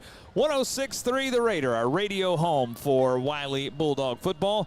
Pest Patrol, In Tune Music and Sound, Lawrence Hall Chevrolet, Hendrick Clinic Bone and Joint, The Shed Market, First Financial Bank, Borland Sobin and Partners Dentistry, and our title sponsor of Bulldog football is Taylor Electric Cooperative, still owned by the members it serves. Neighbors working for neighbors, services for living, connections for life. Taylor Electric Cooperative. Special thanks to everybody involved in this one. Dustin and Stacy Tatro, they both get a shout out here tonight. James Leitner over here punching our commercials, doing a great production job here on the YouTube side, and our Wylie AV Productions team led by Wiley Singleton, bringing you all the great pictures of Wylie Bulldog football here tonight. Special thanks to my good friend to my right-hand side, the Hodge, Ryan Holmes, and our last thanks, it always goes out to you, the listener, the great supporter of Wylie ISD and the kids of Wylie High School. Thanks for all your support of the purple and the gold. We will talk to you again next Thursday night, a Thursday night special from Lowry Field